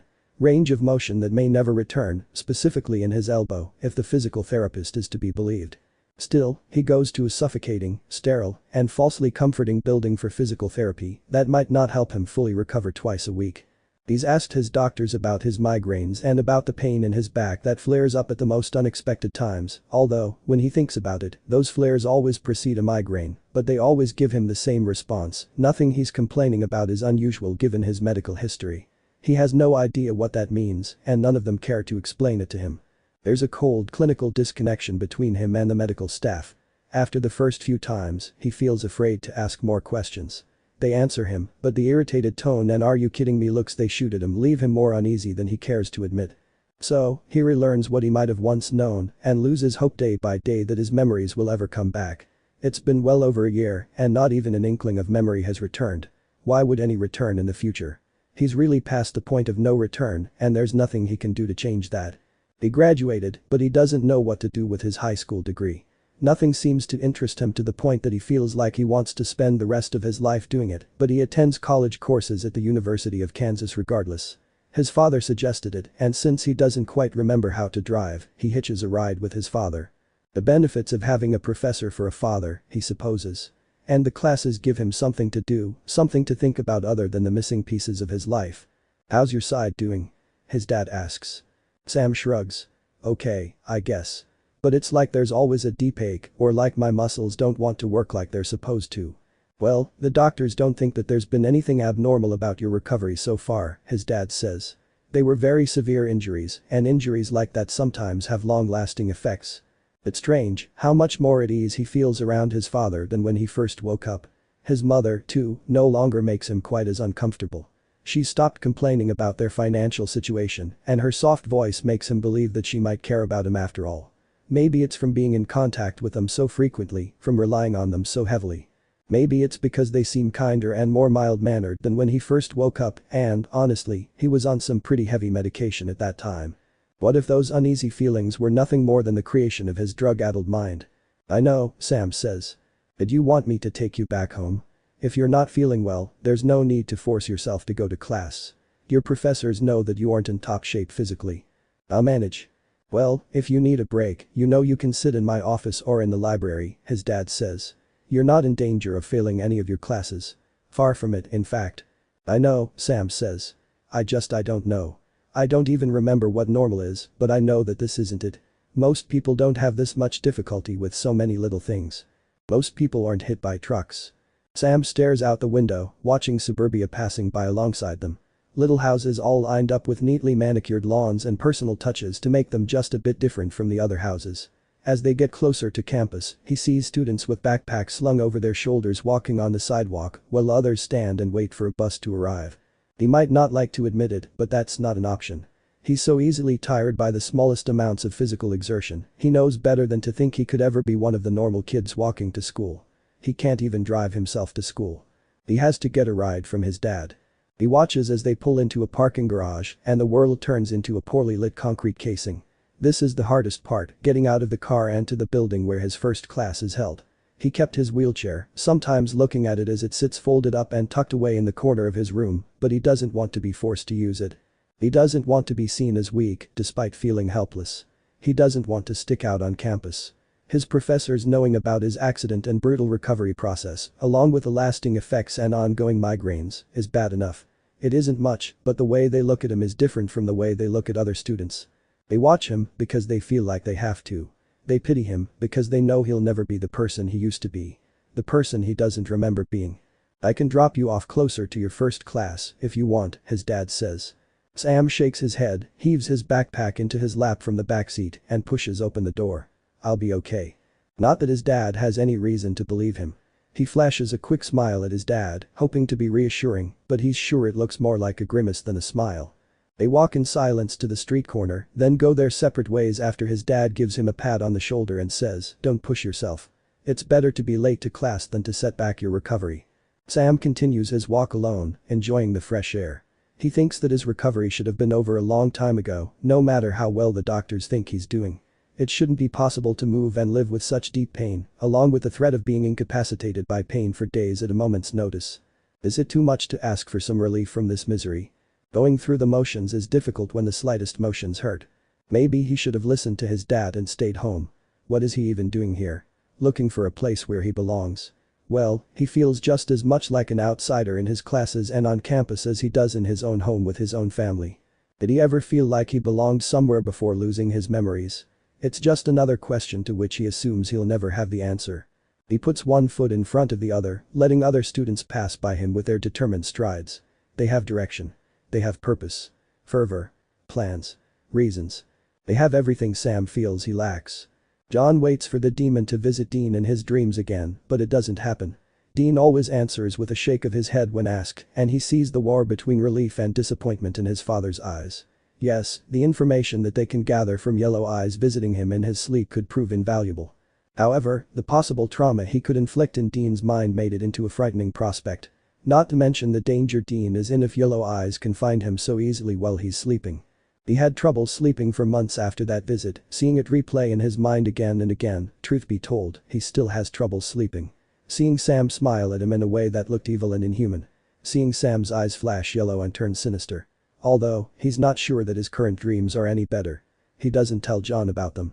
He doesn't tell John that he sees Sam every night, alone and shaking in a cabin, and unable to understand that he's dead. Unable to see Dean there beside him. Unable to move on from the place of his death and find peace in any afterlife there may be. Dean doesn't tell John that he watches Sam sob, alone and afraid, almost every night. He doesn't tell John about the way he'll wake up when his room is still filled with darkness, only to stare blankly at the wall and try his best to keep himself together, unable to see the point in doing so anymore. They get back to their motel room late enough at night that, to some, it could be considered early morning. Another demonic possession victim freed from the grasps of a demon they weren't looking for. They drop the victim off at the hospital, but she was so out of it, Dean wonders if she'll ever learn to cope and move on with something resembling a normal life. Some events irrevocably change people, and no one understands that better than a Winchester. John tosses his bag to the ground, and Dean follows his example. "We'll head back to Jim's tomorrow," he says. "Okay," Dean says. Their tones are too even, but they're each trying too hard to keep the other from seeing how much this is getting to them. Another set of omens led them to another possession of another demon who didn't know anything about Yellow Eyes. At least, they didn't know anything worth telling hunters before they were sent back to hell. Turns out that Yellow Eyes is more frightening than hunters. Each hunt with no new information on the bastard who killed his mother chips away another piece of Dean's already shattered soul. "There's always next time," John says. "I know. Did you want to take the first shower?" Dean shakes his head. "I think I just need to sit for a few minutes first. You go ahead." "Dean. I'll be fine, Dad. Seriously." Dean flashes a quick smile that hasn't had its signature million-watt quality in years. It isn't convincing, but John doesn't argue. "Maybe order some pizza, then." "Sure," Dean says. "Pizza sounds good." John heads into the bathroom and closes the door, separating himself from Dean. Pizza sounds about as appetizing as any other food. He hasn't savored the taste of food since the night they found Sam's student ID. Even before that, eating a good meal wasn't as satisfying as it used to be, not in Sam's absence. What's the point? Why should he get to enjoy what life has to offer? Sam doesn't, not anymore. The only reason he forces himself to eat bite after bite of food that turns to ashes in his mouth is because he knows he needs his strength. He needs to survive long enough to kill Yellow Eyes. And Yellow Eyes is right. What does he think is waiting for him at the end of this trail? Sam and Mom will still be dead, but maybe Dean will feel more inclined to join them. After all, he won't have anything else to take care of. No loose ends. He takes the phone book from the nightstand's drawer and finds a pizza place that sounds decent enough to eat without contracting food poisoning. It's such a familiar routine that he does it on autopilot. He grabs his cell phone from his pocket, punches in some numbers that he forgets less than a minute later, and orders a pizza that has plenty of meat along with vegetables. Because that's what Sam would have wanted, vegetables on his pizza. He doesn't remember how it started, but he does small things in memory of Sam. Little tributes that are too little, too late. How many times did they cave and order vegetables on pizza when Sam was around because it's what he wanted? Did they ever? It's something so small, but Dean feels like it's more important than ever. Why couldn't he give his brother these little things when he was alive? Why couldn't he try to make the life Sam hated a little easier, like he tried to do when they were children? What happened? When did Dean stop trying to make Sam's world better? Why did he stop trying to make Sam's world better? John steps out of the bathroom and Dean takes his turn, finishing his shower just as the pizza is delivered. Then, it's another night of eating greasy pizza quietly at a motel table with legs that refuse to stop wobbling at the slightest touch. John doesn't question Dean's choice of toppings, and Dean wonders if these little tributes are being made by John as well. Does he feel as guilty as Dean does? Does he have a list of things he wishes he could have done differently while Sam was still alive and with them? Does he see Sam every time he falls asleep, unable to help him in any meaningful way? Dean picks at his second slice of pizza. Honestly, the veggies on it aren't bad, but maybe he's simply grown accustomed to them. He wonders what John's plan is at the end of this hunt for yellow eyes.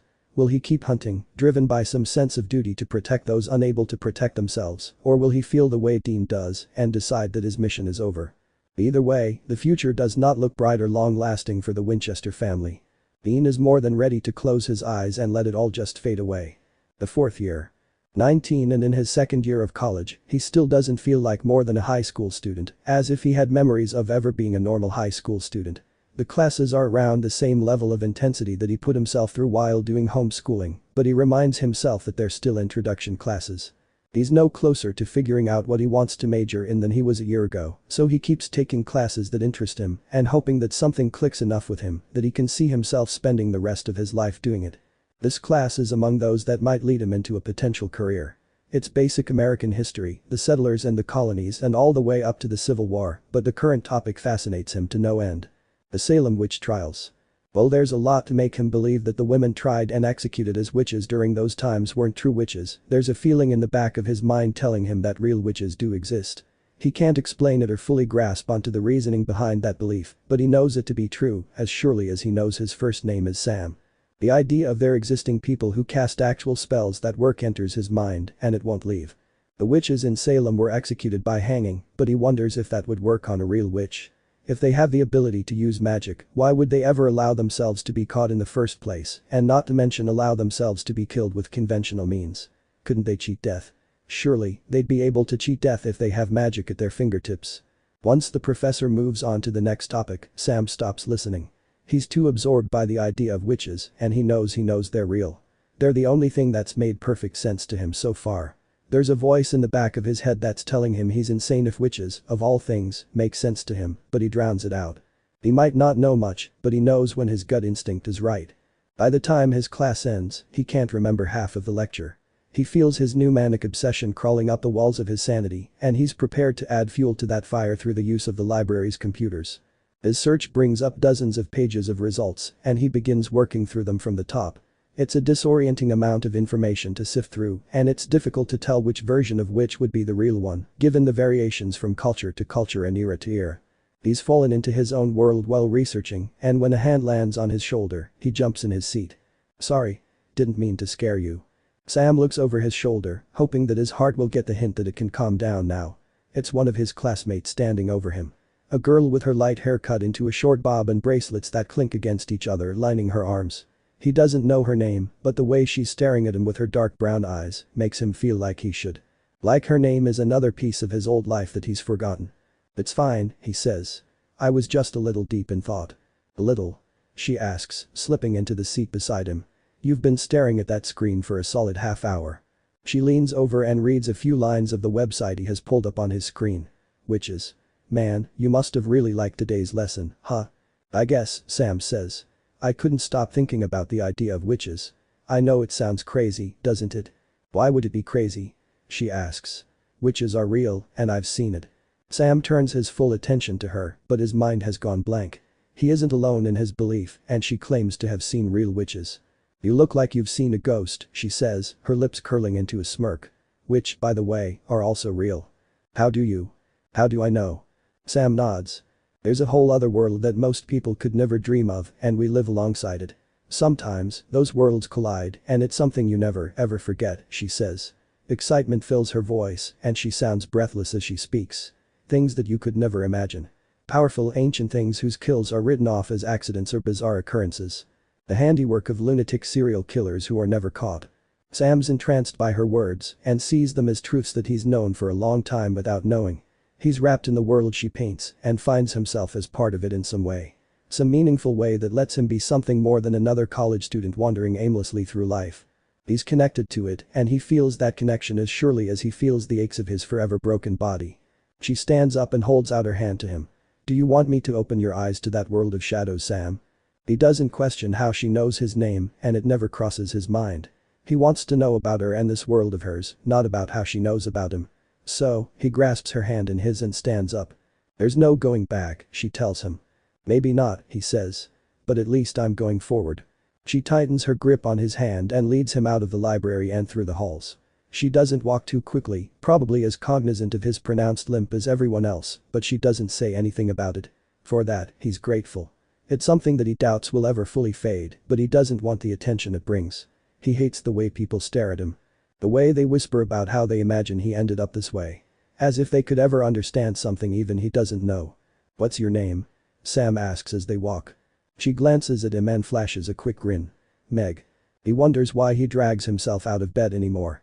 Vengeance might be enough to fuel his father, but he doesn't feel it. Sam was his reason for living, and they've already killed the bastard that killed him.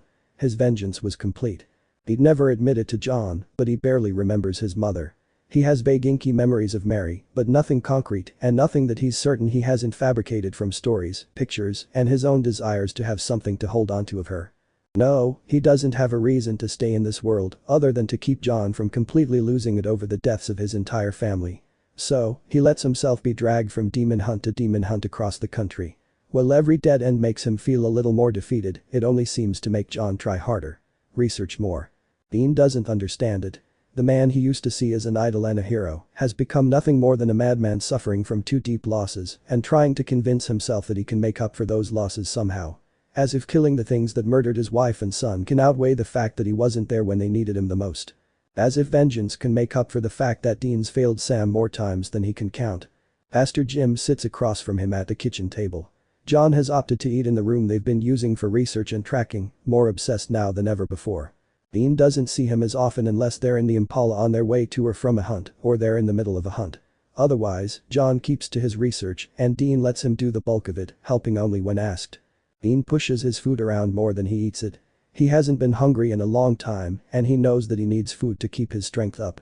However, he can't bring himself to eat more than a few mouthfuls this time. Today is an exceptionally difficult day for existing.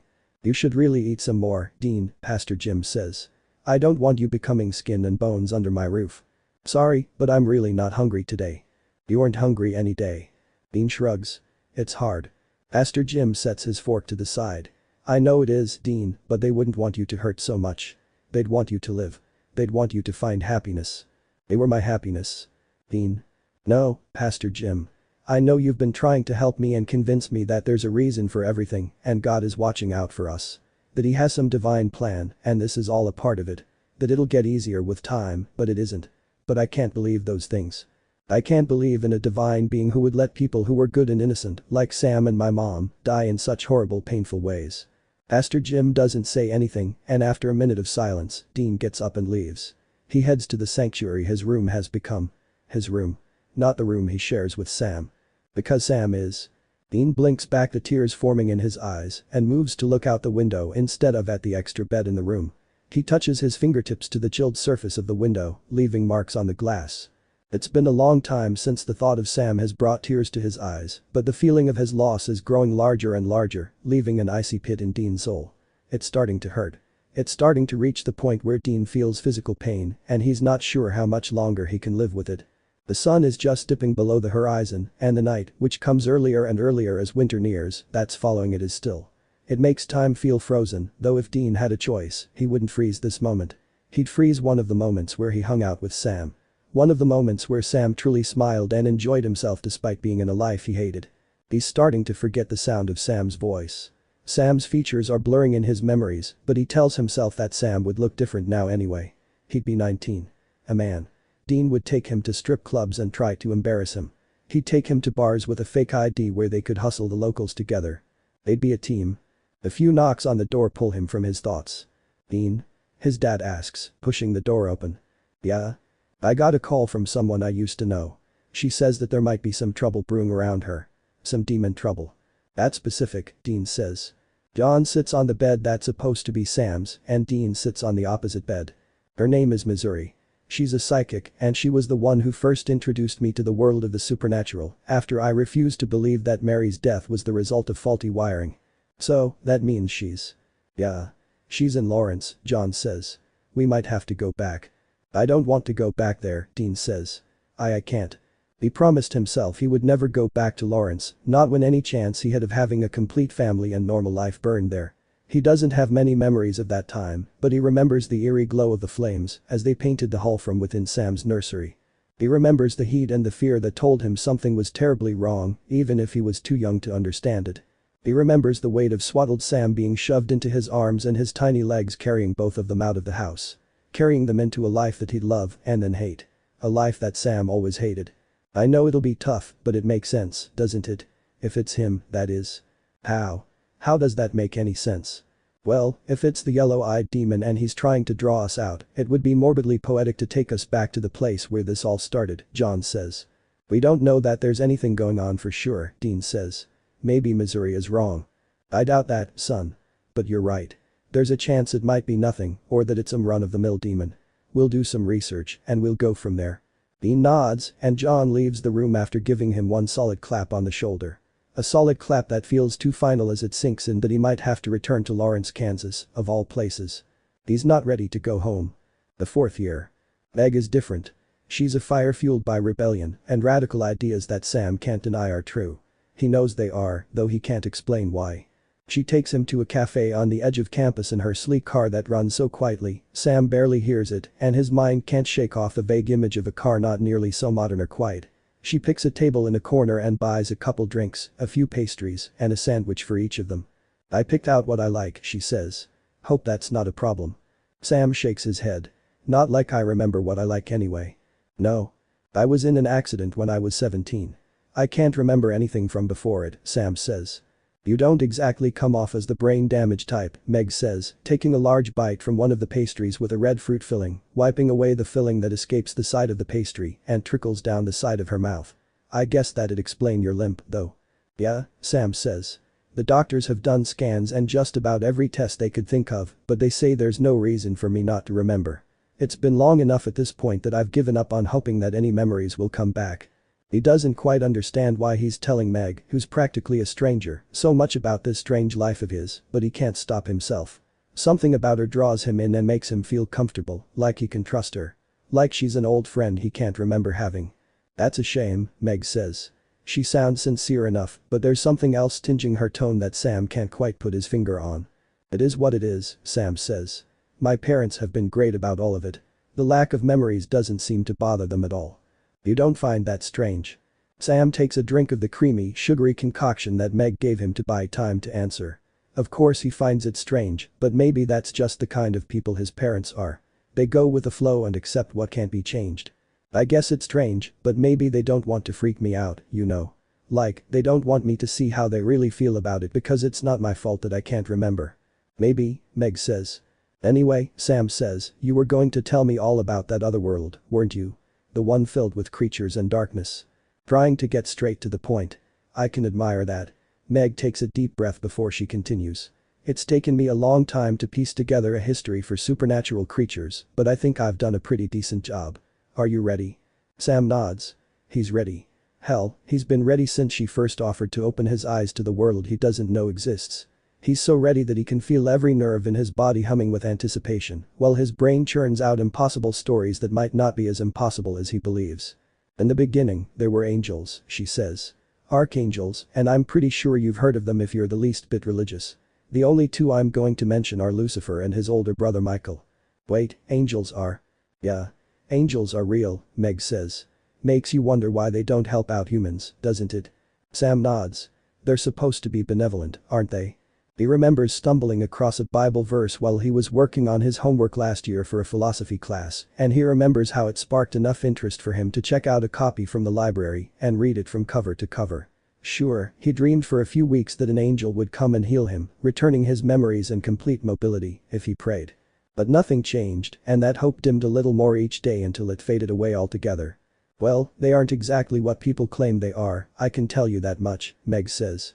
Anyway, the short version is that Lucifer created the first demon by twisting a human soul to the point that it could never be considered anything other than monstrous and evil.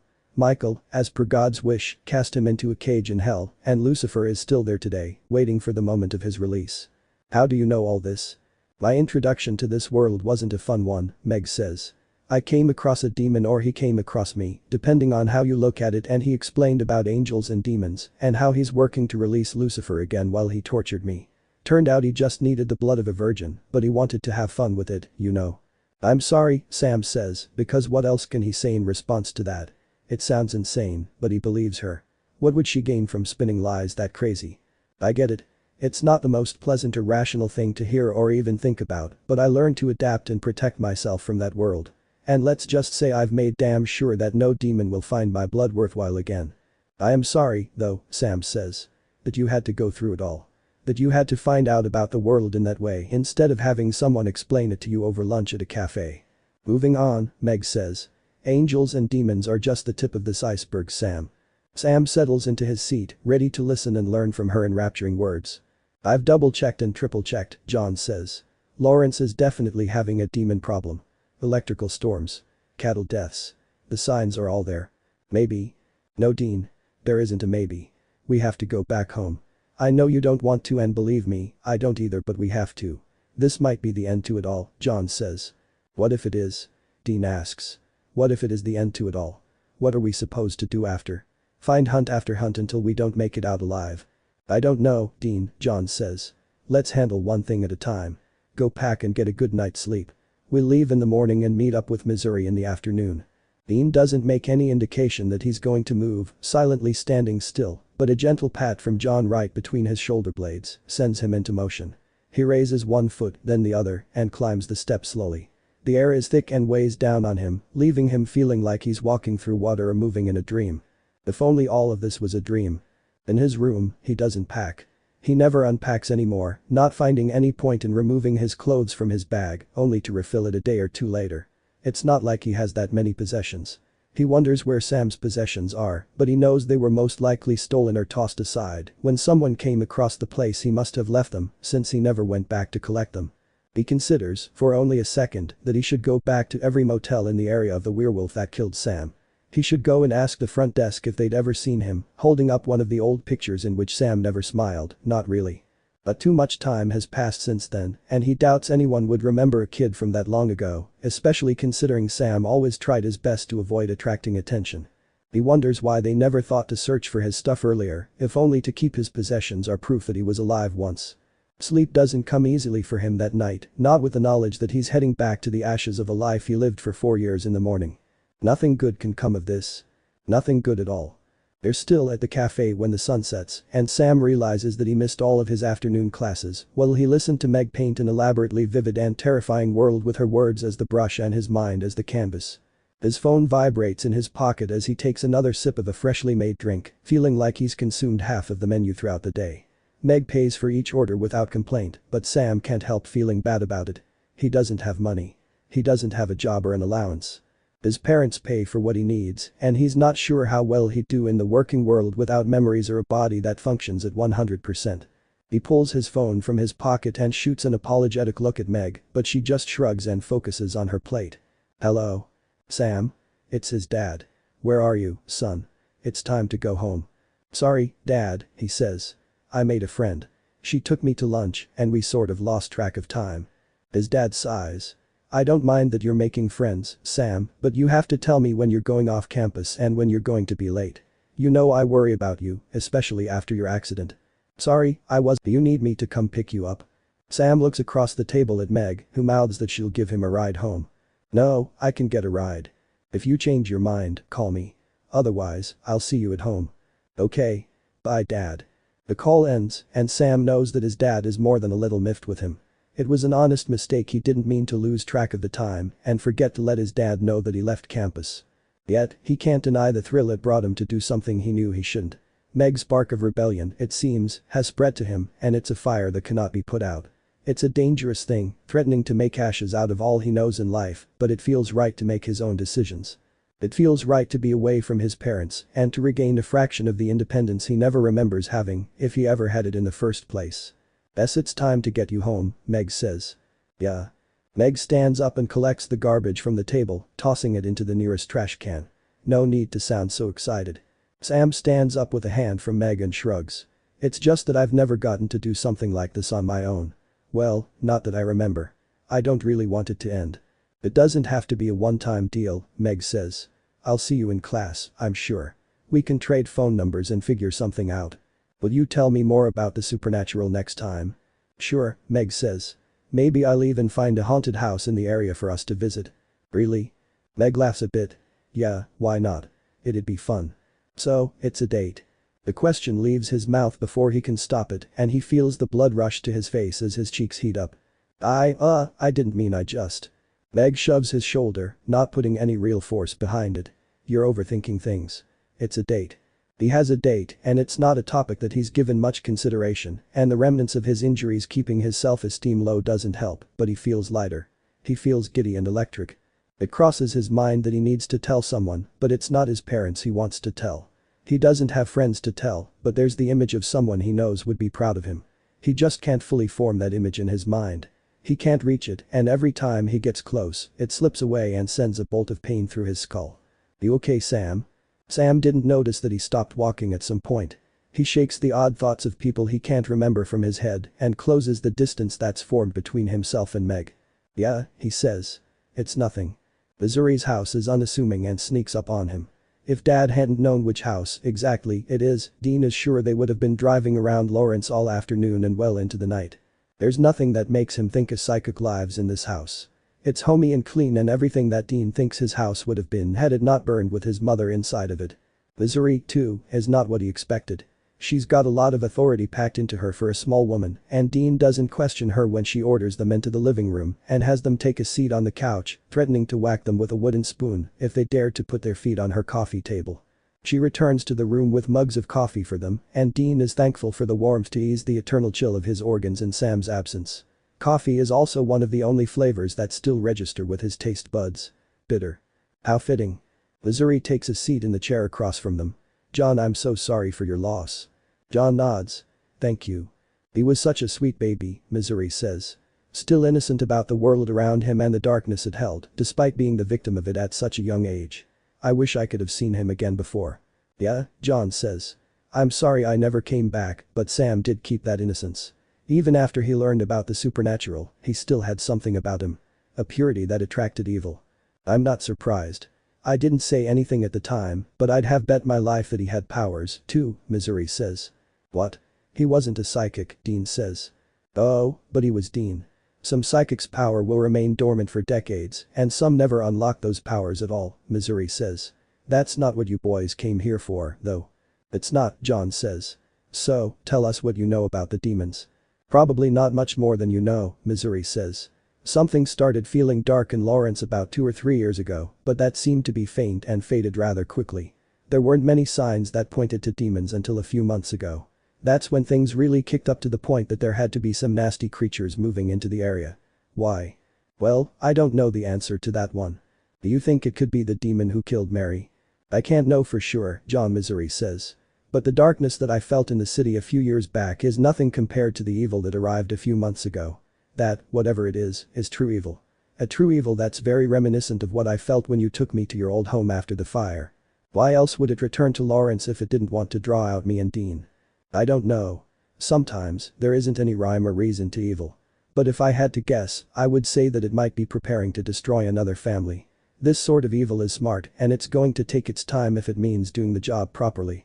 I'm not gonna let that happen, John says. I'm not letting it destroy any other lives. Then, you better hurry in finding it, Missouri says. It's already had months to prepare. There's no telling how soon it'll be ready to strike or where it'll strike. Dean swears that he can see his father's resolve visibly harden in the set of the lines on his face and the way he squares his shoulders. He's been given a mission and he always functions the best when he has a clear objective to accomplish. We'll find it, John says. We have to. Missouri gives him a half smile and says, I hope you're right. Dean wishes that he could hold on to the certainty of his father. He wishes he could feel something other than the numbing emptiness that has consumed his life since that damn werewolf hunt. At least, before he found evidence of Sam's death, he could still hold on to hope in some form. Now, he only hopes this hunt will be the end of it all. Finally.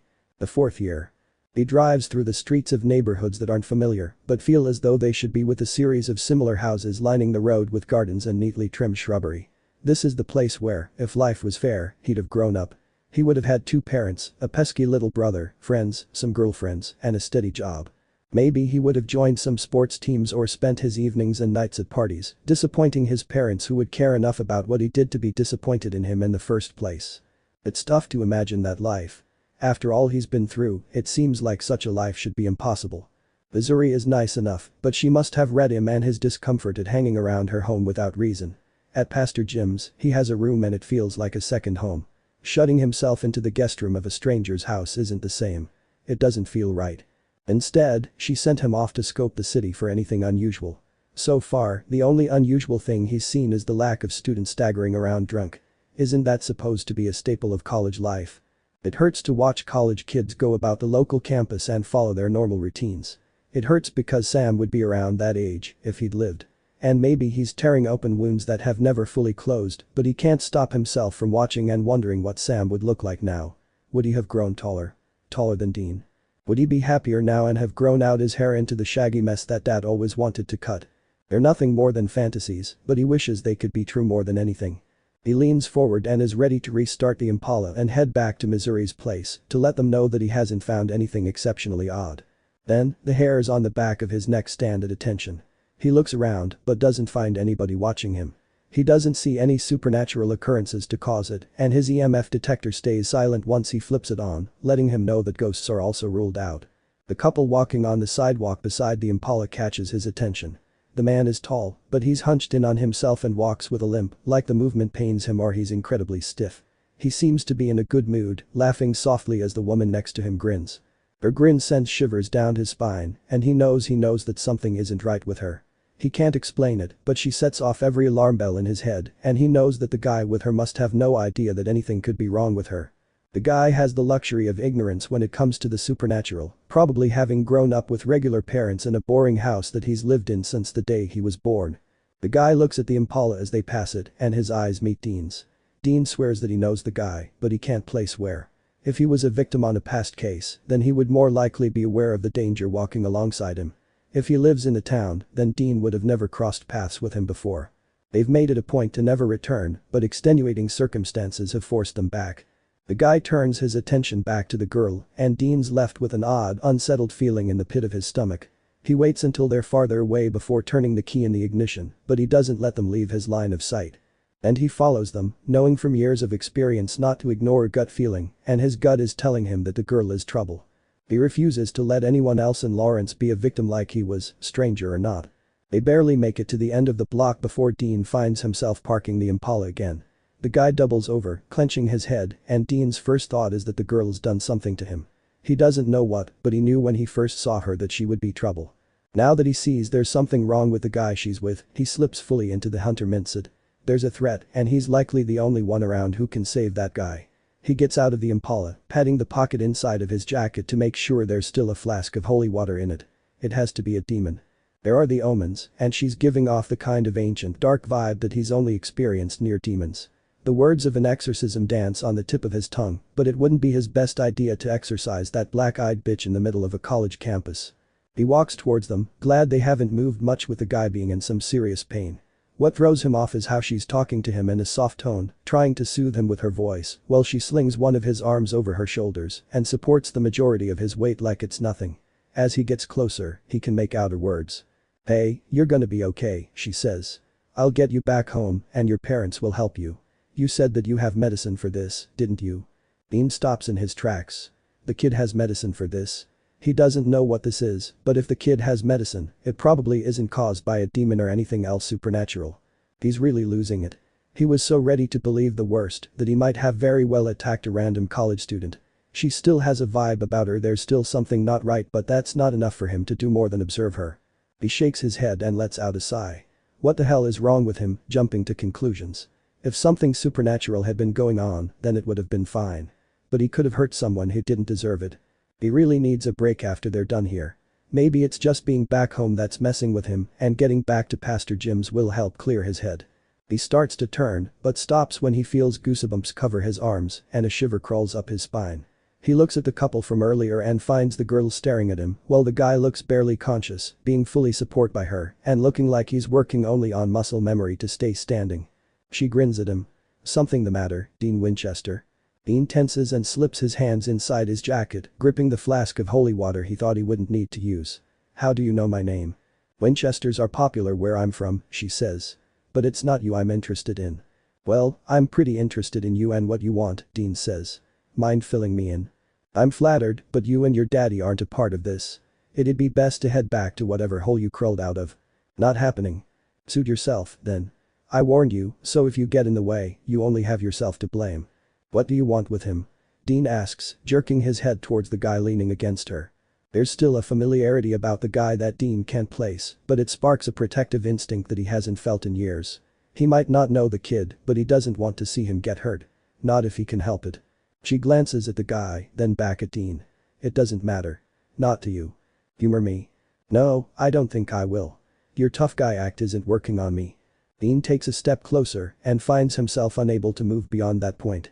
The girl's eyes turn black and she tilts her head to the side with a grin on her face.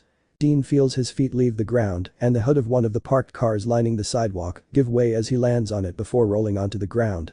He tries to pull himself up, only to fall back down when pain flares up in the half of his body that took the impact. He doesn't think that anything is broken, he hopes nothing's broken, but he's going to have an assortment of nasty bruises at the very least. He tries again to get to his feet, moving slowly and using the battered car hood that he hopes won't be found by its owner until he's far away. This time, he manages to stand, needing the car to steady him so he can stay standing. He was right in that there was something wrong with the girl, but he has a bad feeling that she has something planned for the guy.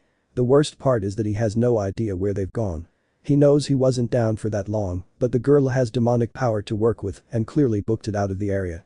"Damn it," Dean says to himself. He considers kicking the closest car tire, but he figures he's done enough automobile damage for today. That guy is vulnerable and left with a demon, and he doesn't even know where they might be headed, but he can't imagine that the girl is planning anything good. And she knew his name. How the hell does she know his name? He paces the sidewalk until a woman who has to be a professor with a bag slung over her shoulder, filled with manila folders and stacks of papers neatly kept together with paperclips, her gray spotted hair pulled up into a bun, puts her hand on his upper arm and asks, "Are you okay, young man?" He shakes his head. There was some kid, and he looked like he had a massive headache or something, and the girl he was with pretty much had to support all of his weight. "I just wanted to see if he needed some help, but I lost track of them." The woman purses her lips together. Was he a tall man? Dark hair that is a perpetual mess on top of his head and walking with a slight limp. Dean nods a few times. Yeah, that's a pretty good description of him. You know who I'm talking about out of all the students here. He's a special case," she says.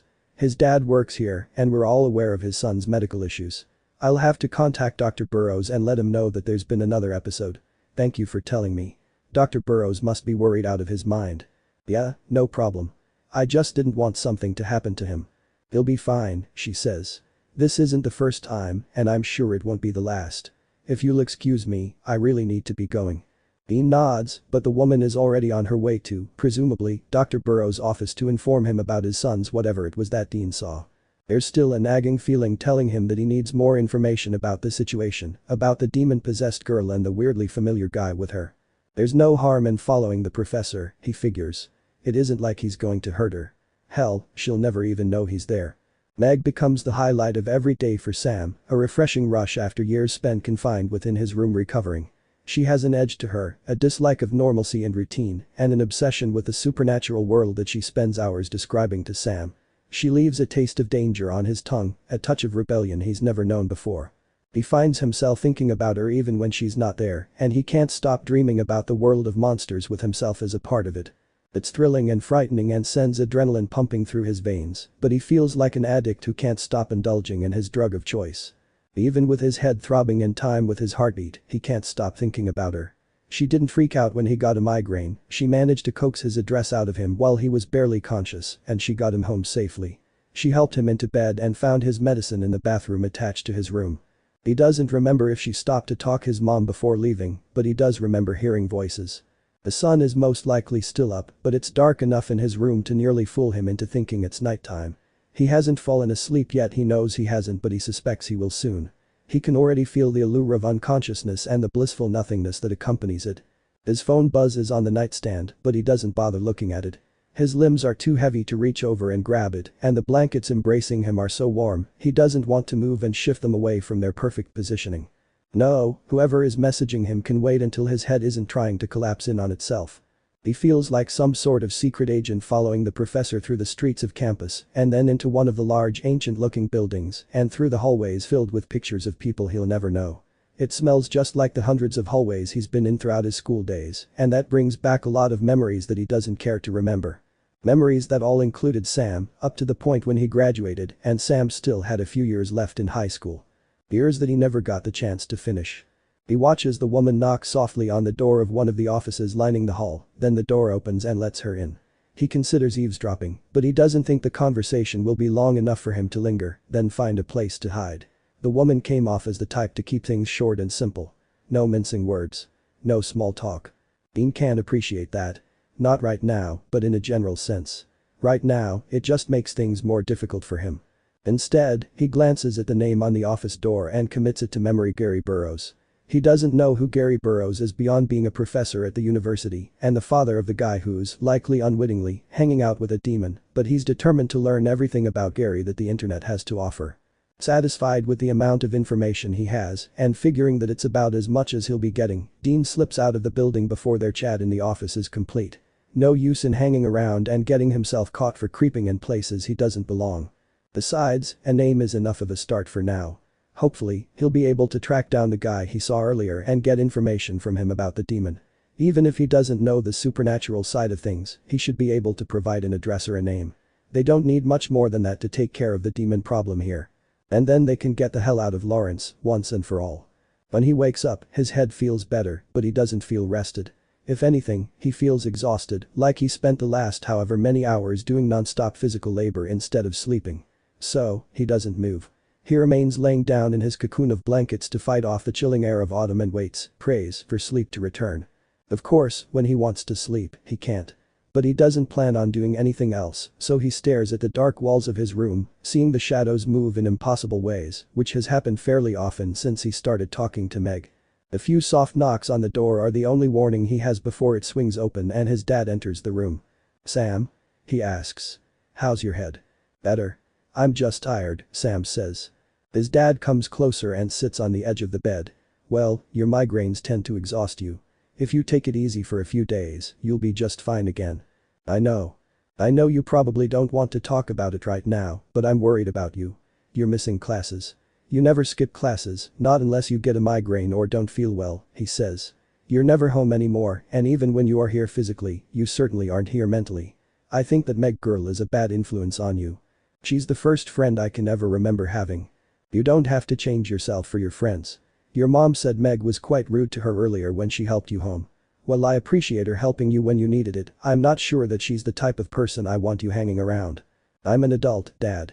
I think I can make that decision myself. You don't understand anything about this world, Sam. You don't have memories from before you were 17. How could you possibly know what a good friend is like if you can't remember ever having friends before?" his dad asks. "I don't want you hanging around her, and that's final." His dad gets up and leaves, slamming the door and nearly bringing back the intense pain of a migraine.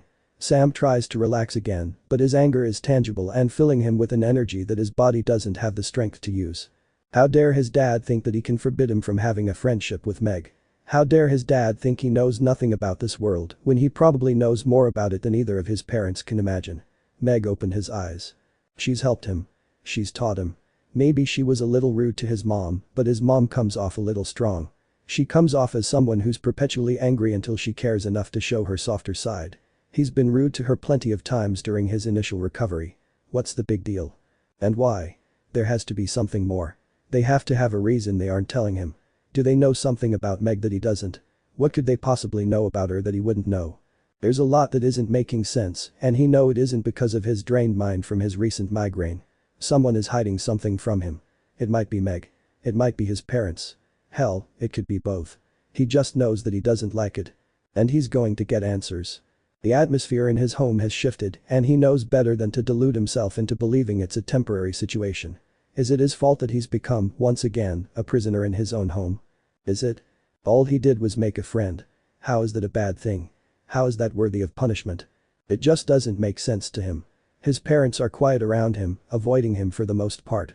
Like in the beginning months of his recovery, they only disturb him when it's necessary. For meals, mostly, but it isn't like Sam has much of an appetite. He pushes his food around his plate with his fork, stabbing it into a roasted carrot, but making no move to bring it to his mouth. The meal smells good and it looks even better, but instead of making him hungry, his stomach rolls with nausea and tightens at the thought of taking even a single bite. "Eat your dinner, Sam," his dad says. His tone that used to be kind and warm has grown cold, the way his mother's has always been. He wonders if there was ever emotion in it to begin with, or if that was the product of his imagination or of wishful thinking. It's starting to feel like he's living with strangers, and all he did was make a friend. Why is he being punished for something so simple and natural? How did things end up like this? "I'm not hungry." "You say that every meal," his mom says. "Don't you like my cooking anymore?" "It's not that I don't like your cooking, I just haven't been hungry," Sam says. He feels like he's waiting for the tension to crack and blow up into something more, something worse. His life doesn't make sense anymore, but when he looks back on it, he realizes that maybe it never has. When he first woke up in the hospital, there were oddities about his parents. The way they didn't seem concerned about how badly he was hurt. How he didn't see his mother until quite a bit after waking up, even though his dad claimed that she was worried out of her mind for him. Since then, there have still been oddities, but he's brushed them off thinking that they're nothing more than quirks. Like how his parents don't seem concerned that his memory hasn't returned after years. Or how even the doctors never seemed concerned about his lack of memories, migraines, or the strange flares of pain in his back. He thought that they were trying to keep their concerns to themselves to avoid worrying him, but what if there was another reason? "Eat a little bit, at least," his mother says. "I don't want you starving yourself to death." Sam shoves a forkful of food into his mouth and chews, but it feels like nothing more than ashes in his mouth. His parents seem satisfied enough with him eating, and they turn their attention to their own plates. It brings him more relief than it should to have his parents' attention taken away from him, but that's the point his life has reached. He doesn't want to admit it, but his parents care him. All he did was make a friend. How was this a normal response, especially considering that he's legally an adult? He manages to eat a little more of his supper, thinking that there must be answers to the questions floating around his head. He just has to find them.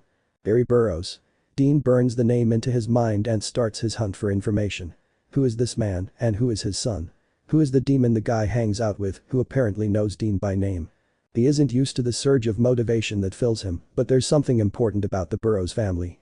If he can just find what that something is. The university's directory seems like the best place to start finding information, but there isn't much that's useful to him there. A phone number for Gary's campus office. His campus email. What's Dean supposed to do with those? Call and ask him where he lives and what he knows about his son hanging out with a demon. He rolls his eyes. That would go over well. In the middle of the library, which reeks of aged paper and ancient carpets that keep a distinct smell woven into them no matter how many times they're cleaned, Dean puts more effort into researching than he has since Sam first went missing. He ignores the people around him, bustling about and meeting for study groups, assignments, and any number of normal, mundane activities. It takes a while, but he leaves the library with a few of his findings printed out and kept together with a paperclip, courtesy of the kind elderly librarian at the front desk. The unfortunate part is that he's leaving the library with more questions than answers, and, glancing at the papers in his hands, he knows that this situation is not adding up. Not at all. There's an electric current made of equal parts excitement and nervousness coursing through him at the thought of sharing his findings with his dad and hearing his opinions on the matter. The girl hanging out with Gary's son might be a demon, but there's something not quite right about the Burroughs family either. Something that just isn't adding up. He's close to an important breakthrough, but he wishes he knew what that would lead to. Revenge for his mother's death. An end to the lifestyle he's known for so long. Well, he's not the type to ponder such questions. He likes certainty. He likes visible progress. He likes doing something, being a part of the action. And he can't help but believe that there will be plenty of action for him in this demon-infested city. Sam shuts himself in his room after dinner, but that's normal for him these days. The bare walls and blinding lack of decorations have become comforting. He finds solace in this emptiness, in the bareness that could be changed to express who he is, but is never actually changed, because he doesn't know who he is. He doesn't know anything other than the fact that his first name is Sam, and his room is his cage. He paces the length of his room and hovers over Meg's name in his phone's contact list, but he doesn't know what to say to her. What happened that made his parents dislike her so much that day she helped him home when a migraine hit? Is it weird that he feels like a stranger in his own home? Why is it that, well, he doesn't know who he is, he knows that he isn't the person he's been pretending to be. That this doesn't feel like the life he's meant to be living. There's somewhere else he should be. Something else he should be doing. How is he supposed to explain any of that without sounding insane? Although, Meg introduced him to an insane world. If anyone understood, it'd be her. He lies down on his bed. He doesn't even watch TV in his room anymore, preferring to be able to hear what goes on outside of his room. Maybe it's paranoia, but he has a burning desire to be aware of his surroundings. Yeah, he should trust his parents, but he can't bring himself to really trust them.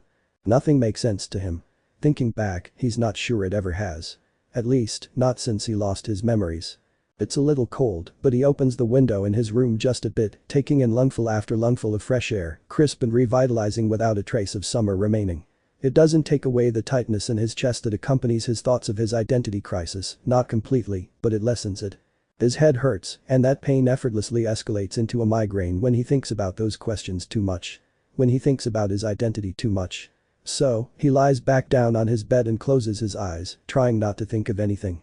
Still, the thought lingers that this is not the place he's meant to be. This is not the life he's meant to live. So, why would a random couple up and leave their lives without notifying anyone and come live in Lawrence from miles away? Dean asks, holding up the missing persons article he printed off. A normal person wouldn't just go missing to come teach at a university. Besides, it was like no one wanted to publish the story. It took a lot of digging for me to finally find it, and it was published by some little local newspaper. We can't draw any conclusions from that, John says, although he does look interested in that article. People do crazy things, and it doesn't automatically mean those things are all supernatural in origin. Their mugs of coffee have grown cold, forgotten and pushed to the side of Missouri's kitchen table while they pored over the oddities of the Burroughs family. Barry and Linda reportedly went missing from their previous home. Neighbors reported that they were concerned since they were usually a nice couple who kept to themselves, but when they stopped seeing them, the neighbors took notice. They never saw cars leave or enter the garage, and no lights were seen on within the house. Without any evidence of foul play or any leads, no real search efforts were conducted. If the Burroughs wanted to pick up their lives and leave abruptly, that was their choice. Dean looks at the dates on the article. They went missing years ago. It doesn't mention anything about them having a son, Dean says. With how long ago this was printed, he would have still been a minor, even if he's college age now. He should have been mentioned, John says. Are you sure they have a son?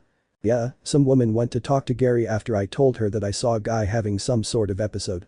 She referred to Gary as his dad and called him Dr. Burroughs, and it's not like she would have any reason to make that up. No, she wouldn't have any reason to make it up. Could be that they took in some stray kid after they went missing. I don't know, Dean says. I mean, yeah, it's possible. But it doesn't feel right, you know. The guy was hanging out with a demon who knew me by name and said we aren't a part of this. She wants something with the Burroughs kid, but she wouldn't say what.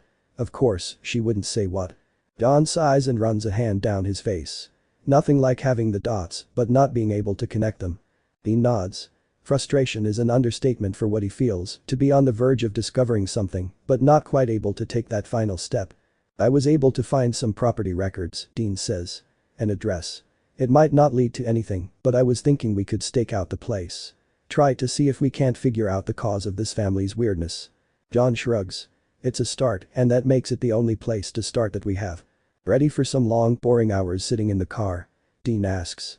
John laughs, a sound that hasn't had any joy in it in years. Comes with a job, I guess. Dean nods, looking at the address and trying to map out directions to it in his mind. Sitting in the car for hours on end to watch a house doesn't sound like fun to him, but he has to do this. This case has gotten under his skin, and he's ready to do what needs to be done in order to crack it. He just hopes that his time in Lawrence doesn't end the same way it did the first time in Flames. It's a simple question, but it feels so dense. So complex and heavy, weighing down his mind. Why do my parents dislike you so much? He sends the question to Meg as a text, waiting with one hand wrapped around the phone for her to answer. He didn't want to bring it up, maybe out of fear for what the answer might be, but his mind is consumed by the possibilities to the point that he needs to hear the truth in order to find some semblance of peace. He has so many questions, and he doesn't feel like this is the life he should be living. He doesn't know what he's supposed to do, but asking Meg that one question about his parents seems like a good place to start. His phone vibrates, and he looks at a response, reading it aloud to himself in a whisper. Because I know what they really are. Why does she use what instead of who? What are they? The answer leaves him with a sour stomach. He got what he wanted, sort of, but it isn't enough, and he doesn't quite understand what Meg means. So, he asks her, what are they? Because he wants to know. Because he needs to know. His mouth is dry in his anticipation, and his heart beats a little faster in his chest as he thinks about that one question over and over. What are his parents? What has he been living with for years? When Meg responds again, he almost can't bring himself to look at what she said, but he has to. He needs to, because he knows that something isn't right about the way his life is right now, even if he can't explain why or how he knows that. He just does. It's an itch in the back of his brain that he's trying to scratch, but can never reach. She sent him one word: liars. Liars? He's oddly disappointed at her response. He tosses his phone onto his nightstand and lies back on his bed, staring at the ceiling. Of course, they're liars. Everyone lies, and he knows that Meg wasn't unnecessarily rude to them when she helped him home. She has a bitingly sarcastic tone that she can't seem to keep out of her words, but that's not exactly rude since she isn't able to help it. That's just the way she is. And her being rude wouldn't be enough for them to forbid him from being friends with her. It's a flimsy reason, and he still isn't any closer to figuring out the real reason. He takes a deep breath and closes his eyes. He feels like an idiot, and he's not sure what he expected. Meg's response was so normal. How could he have let himself believe that his parents were some kind of monsters? Wouldn't that make him a monster as well, being their son? He almost laughs at himself, but he can't quite muster up the lightheartedness. There's something off about his entire situation that he can't put his finger on. Something isn't right, but Meg hasn't helped him come any closer to discovery what that something might be. He feels like he's back at square one. The leather seats of the Impala give way to accommodate and support his body from years of him sitting in that very passenger spot.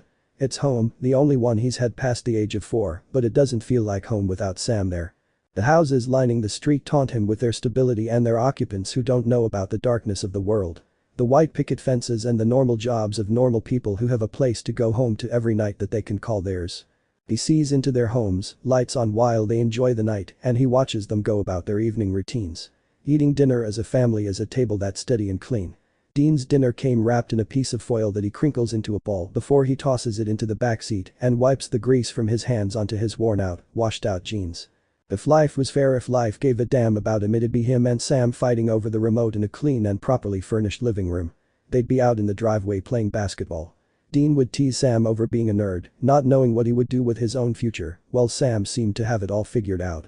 He'd tease Sam over every little crush, real and imaginary, but be there when Sam needed a bit of advice or a boast of. Silence has become a regular piece of his life, so much so that he isn't bothered by the lack of conversation over the hours spent in the Impala with his dad. He doesn't have anything to say to his father, and it isn't a stretch to say that the feeling is mutual. Sitting, staring, and doing nothing at all is exhausting. Dean yawns and rubs at his eyes with the rough dried skin of his hands balled into fists. The scent of burning wood seeps into the Impala from an unknown source, rounding out the sleepy neighborhood they've been drawn to for a stakeout. No matter how long they wait and watch, nothing of note happens. If not for the lights turning on and off within the house to display human silhouettes passing through the rooms, Dean would think that no one is home. Dean yawns and tilts his head back until it rests against the seat. This is torture, to sit around and wait for something that may or may not happen. For an instant, the thought that this is what it must be like to be a spirit creeps into his mind, but he brushes it away as quickly as possible. Sam might be a spirit, and he doesn't want to think of the hell that must be. He hopes more than anything that Sam is at peace with their mother, getting to know her, so that he'll have stories to tell when Dean finally catches up to them.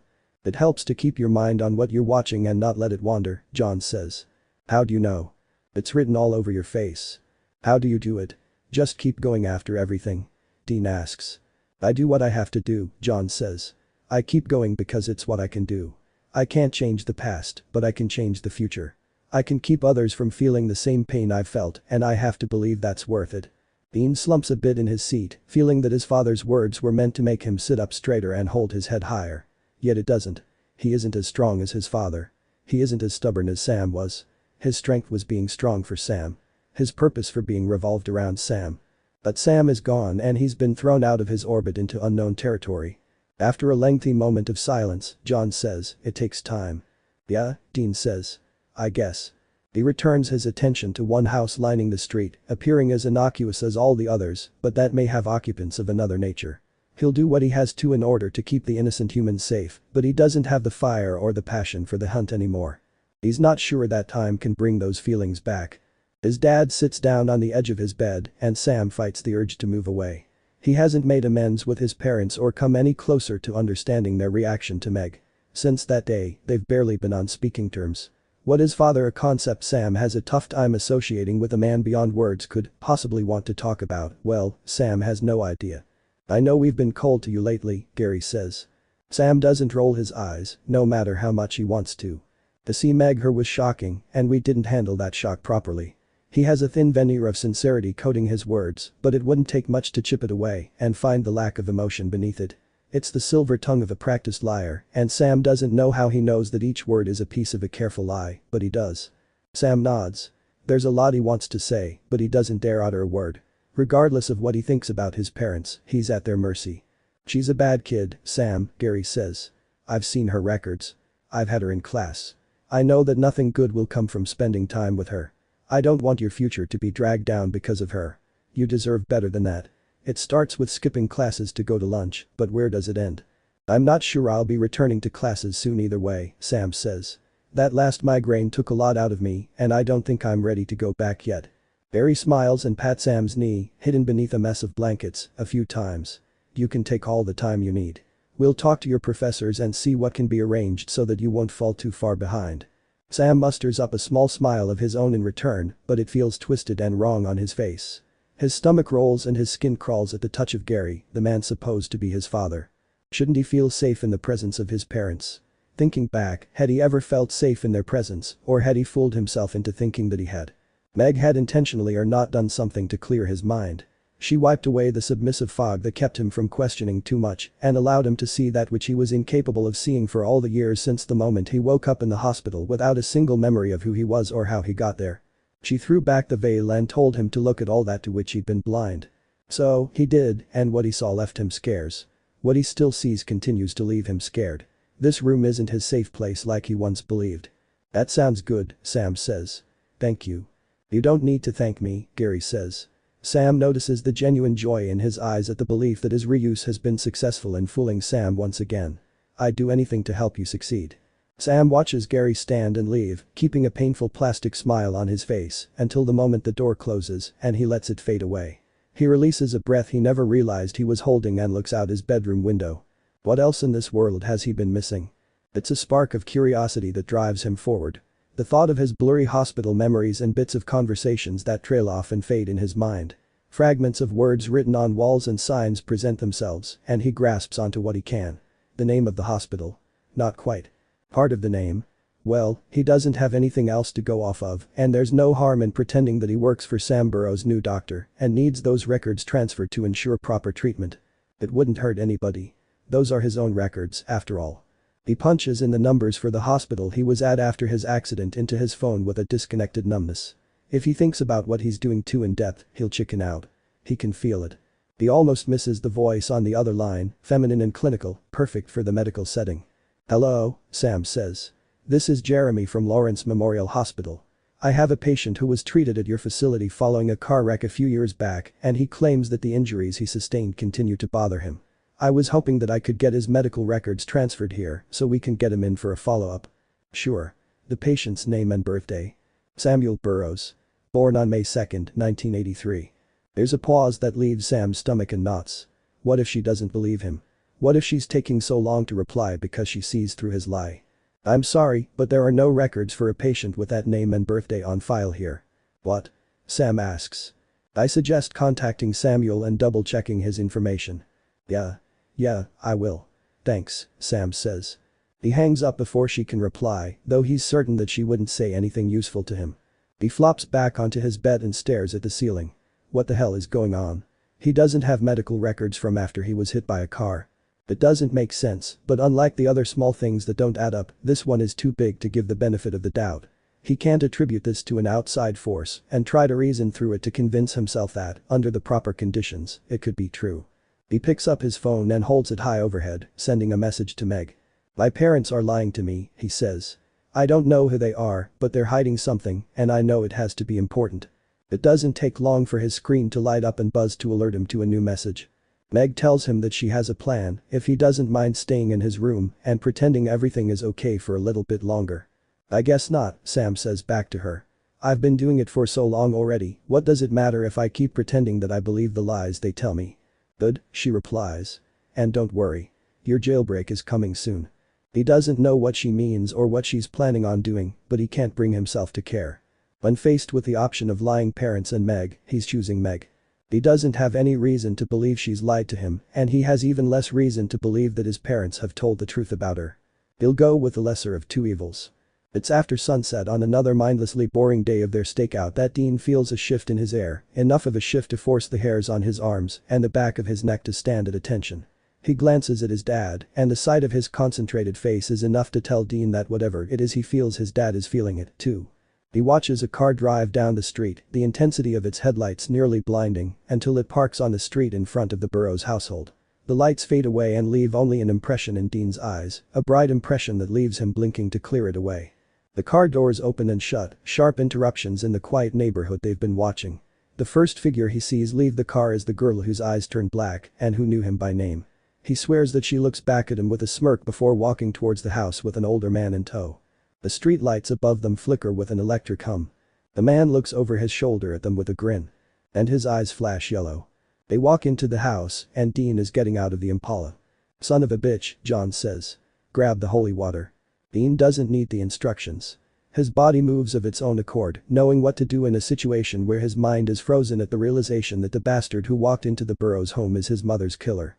He never thought this moment would come, but now that it has, he understands how unprepared he is to deal with true demons. They're halfway across the street when the house lights up in a blaze of flames.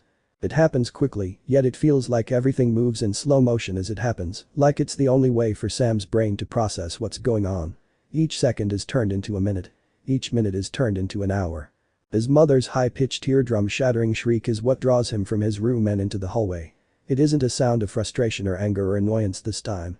It's the sound of pure unfettered terror being forcibly torn from her vocal cords. After the real sound has ceased, it continues to echo in his ears. He sees Meg standing in the doorway, smirking with her arms crossed casually over her chest. Her eyes have a gleam in them that Sam's never seen before, a sadistic gleam that betrays her amusement in watching his parents reel at her sudden appearance. But the man beside her is someone he's never seen before. An older man, old enough to be Meg's father, in a cleanly pressed suit and serpentine smile on his slightly wrinkled face. Sam takes a few steps farther into the hallway and closer to the entry room of the house, his barefoot footsteps muffled by the plush carpet padding the ground. He moves as though submerged in water, a foreign, imaginary weight slowing his progress. "What did you hope to accomplish?" the man asks. "Keep him crippled and make him your prisoner? If not Sam, then it will be another. Don't you understand that?" He takes a step closer and Sam's parents take steps back. They become tense and Sam can't see them trying unsuccessfully to move. "You two have turned your backs on our Lord," he says. "And you know that my wrath, as fearsome as it may be, pales in comparison to Lucifer's." Lucifer? The name echoes in Sam's mind. The fallen angel. The king of hell, once the most beloved of God's angels. Meg told him about ghosts and witches, but angels and the devil. Those are just stories, aren't they? But the man blinks and his eyes turn yellow, and Sam thinks that maybe the dark world to which Meg opened his eyes goes deeper than he first imagined. He raises his hand and Sam's parents toss their heads back, shaking and convulsing, as pitch black smoke pours out of their mouths before pooling on the ground. Sam takes a few steps back, but stumbles and falls to the ground. He doesn't think that anyone noticed him before, but his fall produced enough sound for the man to turn towards him and smirk.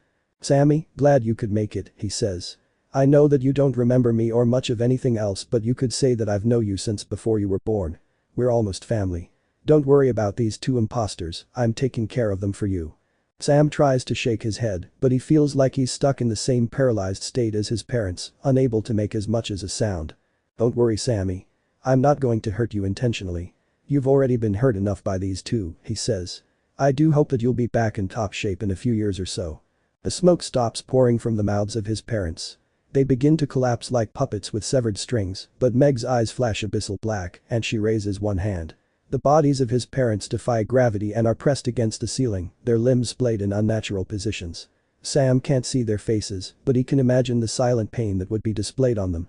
When Sam thinks that this situation can't get much worse, the bodies of his parents, pinned to the ceiling, burst into violent flames. That's when adrenaline fuels him enough to get away from the heat of the fire, coughing at the sudden fog of smoke filling the house, and shuts himself in his room. His mind is going blank trying to find the logic beyond the scene he witnessed. The one thought that he knows is true is that he has to get out of the house. It isn't safe any longer, and he's not sure that it has ever been safe in the first place. All those times he felt like a prisoner. All those times he felt uneasy around the couple claiming to be his parents. Maybe his mind was picking up on something he couldn't consciously catch because it seemed like he had those feelings for good reason. He should have run long ago. Why hadn't he? He tries to pry open the window, but it refuses to budge. He checks that it's unlocked and then checks again because no matter what he does, the window refuses to open without any reason to stay closed. He slams his hands against the glass pane and then balls them into fists and starts a new assault upon it. The smell of everything he knows burning away fills his room and his lungs. He's heard not remembering where or from whom that the smell of burning flesh is something that can never be forgotten. He believes it, though there's an odd familiarity to the scent that he can't quite place. His chest constricts and it's getting harder to breathe, though he's uncertain if that's due to his raw panic or the smoke that's rapidly filling the house. Outside the window, he sees the golden glow of the fire on the grass. Freedom and safety are so close, but so far away. He stops his assault on the window, knowing that the front door is unlikely to be reached at this point. He wonders why he's trying to escape at all. His parents were just killed, and what was that black smoke? The only friend he has watched them die, and her eyes turned black. The man with yellow eyes acted like he knew him, and Sam can't remember ever meeting the man before. Like his house, everything he thought he knew has gone up in flames. He hears a voice in the back of his memory speaking about fires and bodies pinned to the ceiling. He sees the image of an old photograph of a woman with flowing blonde hair and a gentle smile, someone he should know, but can't remember. Each thought sends a stab of pain through his head that quickly escalates into a throbbing migraine. He clutches at his hair with both hands, squeezing his eyes shut like it'll help, but it never does. He feels any chance he had to get out slipping away as his migraine grows to be debilitating, and it takes all of his effort to keep from falling unconscious. Dean follows his father into the burning house, thinking about how backwards the situation is and how any sane person would run away from danger. Not Dean Winchester. No, he runs into the middle of the fray to save those who can't save themselves. Though, this time, he's personally invested. Something about the guy didn't seem right, or it did seem right, but Dean can't place why. Regardless of that, two demons just walked into the house, including the demon who killed his mother, and now it's burning. The smoke makes it difficult to see the moment they open the front door as it pours out of the house in dark gray billows. The heat is intense, though not yet unbearable. He has no idea if that kid is still alive or why his family was targeted, but if there's a chance to save someone, Dean is going to take it. It takes only a second for him to notice the two figures obscured in the mess of fire and smoke, and another second to meet glowing yellow eyes that match the flames, aside from the fact that they don't flicker. "I knew you'd show up if I came here, Johnny," he says. He jerks his head towards the bodies that have become more ashes than human pinned to the ceiling. "These two were trying to rob both of us of something important." John has his gun trained on the yellow-eyed demon, but they all know that the bullets within it are nothing more than an inconvenience to him. "And what would that be?" he asks. The man throws his head back with a full-bellied laugh. "You can't tell me that you don't already know the answer, or have at least suspected it. You find a card but no body and assume your boy is dead. Or did you simply wish that he was dead because it'd be easier on you?" "Losing a son would never make anything easier on me," John growls out, his tone low and dangerous, despite the fact that he has no real way to harm the demon. "Yet, you never gave more than the bare minimum in order to satisfy your older son when it came to handling Sam's so-called death. Because you didn't want to face the darkness you know is in him, but can't understand why. Why him? What's different? Am I getting close, John?" Dean sees the lines forming on John's face, creating hard edges as he tightens his grip on his gun to the point that his knuckles turn white. Dean coughs a few times, the smoke starting to irritate and dry out his throat. Out of all the places to have an ominous talk, only a demon would choose a building that's in the process of burning down. The sound draws the demon's attention towards him, and he grins. "Why don't you go on down to the bedroom down the hall, Dean? I'm sure you've been waiting a long time to see your brother again, haven't you? Just be sure that you two take better care of him this time. I don't like having to intervene." The words take a moment to pierce through the fog of denial clouding his mind, but once they do, he's at the door to the room before his father or anyone else can stop him. His heart has either started beating too quickly or stopped beating altogether, and he's not sure which. He slams his shoulder into the door and it gives way to his adrenaline-fueled hit. The guy he saw walking with the demon is curled up on the floor, hands clutching his head in a way reminiscent of when he nearly passed out on the sidewalk. He crouches beside the guy and rolls him onto his back. He gets a closer look at the guy's face, and it feels like he's taken a punch to the gut, knocking the wind out of him. He looks like Sam, enough that Dean's doubts in the demon's words fade away, if any were present to begin with. Years have passed, and he's older, but the face is without a doubt Sam's. He doesn't have a way to explain it, but he knows. He's alive. In a burning house. In pain. Instinct takes over, old instincts that Dean never thought would be used again. He knows only one thing: he has to get Sam out because he can never go through losing him again. He tries the window first, but it won't open. There's no reason for it to stay closed, but Dean doesn't have time to mess with it. He pulls Sam to his feet and drags him out of the room and past their father, carrying him more than being a crutch. For the second time in his life, he takes Sam out of a burning building. Reunited. Dean collapses on the grass in front of the house, far enough from the house to not worry about the fire. He can't move his legs that have been paralyzed by the shock of seeing Sam again. Maybe Sam is in pain in his arms, but Sam is alive in his arms, and he never thought that he'd have the chance to hold on to his brother again. The little brother that he failed so horribly, he thought he pushed him to his death. His tears fall down his face, making trails hotter than the fire felt as it licked his skin. He coughs up acrid tasting smoke, but he doesn't care. He's fine. All that matters now is Sam. Sam alive and breathing, coughing, in his arms. Everything else in the world fades away. It isn't important enough for his attention. He wishes he could freeze this moment as he carefully cradles Sam's body, something that he never imagined he'd have the chance to do again. Sam's in pain, sure, but he's alive. Dean can work with pain. Death, well, there isn't much he can do in that regard.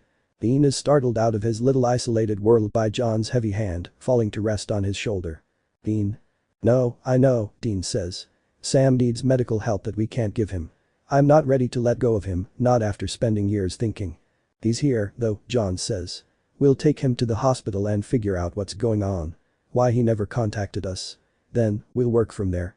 Dean nods a few times. The words of the yellow-eyed demon echo in the back of his mind, but he tries to keep them away from the forefront. He doesn't want to think about what he meant about Sam being dead being easier on their father. He can't imagine how such nonsense could possibly be true, but he also never imagined that Sam would run away. And he never figured out the answer to that. But maybe now he could. He can talk to Sam, and he'll make damn sure that whatever it was that drove him away never happens again. Sam is barely conscious, so Dean does most of the work in maneuvering him into a better position. Judging by the crowd starting to gather and stumble towards them in the glow of the fire, someone has already called, and firefighters and paramedics will be on their way to take control of this mess. Dean figures that the best he can do until they arrive is make Sam as comfortable as possible. He feels like a 4-year-old again, running his hands through the hair of an unaware Sam, promising him that it'll be okay because he's there. He won't let anything get him. He doesn't hear the sirens until lights are flashing in front of him and people in uniform swarm the area. Sam is tended to first, carefully pried from Dean's grasp and given the medical attention he needs. As long as he stays in sight, Dean figures that it isn't too bad. He can't vanish again while he's in Dean's sight. And really, Sam needs help that Dean can't give him. He knows that. He doesn't realize that he needs any sort of attention either until there's an oxygen mask strapped over his face to cover his nose and mouth. The paramedics say something about smoke inhalation and minor burns, but he stopped understanding their words in the midst of his euphoria at finding Sam alive. They can start over. He'll be a better brother. Anything he did before that built on Sam's notion that running away was the best option, he'll never do again. He'll do anything to keep Sam around this time. It's a relief to be allowed in the ambulance with Sam, and he's glad that John didn't argue over who rode along. None of them are in bad enough condition for the paramedics to fret for them, but they are concerned about Sam's apparent pain in his head. "Did you hit your head?" one of them asks. Sam groans before he answers, like talking requires more strength than he can muster. But Sam's always been stronger than people give him credit for, and he forces out a single word in response. "Migraine." The paramedics seem less concerned, at least, than they were, but Dean guesses that he'd rather deal with a migraine instead of a head injury as well. He reaches out and puts his hand on Sam's forearm. He doesn't know if Sam is angry at him for something he did years ago, and if he's being honest, he has a difficult time recalling what happened in the days leading up to Sam running away. But he wants to offer any sort of comfort that he can. Sam is in pain and he just wants him to know that he isn't alone. He wants him to know that he never has to be alone again because Dean is right at his side and he won't let anything change that. The ride to the hospital is in Dean's opinion the most uneventful hospital trip he's ever taken. The paramedics keep an eye on them, but they've already done as much as they can to help. They aren't worried. Hell, the siren isn't even blaring as they make their way through the streets. He could get used to this, not having to hold in his organs as they break every speed limit in a rush to the nearest hospital. The hospital staff knows Sam, and that's as comforting as it is disconcerting. They seem fond of him, and Dean knows they'll do anything they can to help. But why has he needed so much medical attention? What's happened to him? Dean is cleared rather quickly. He wasn't in the house as long as Sam, and he doesn't have any other medical conditions to cause concern.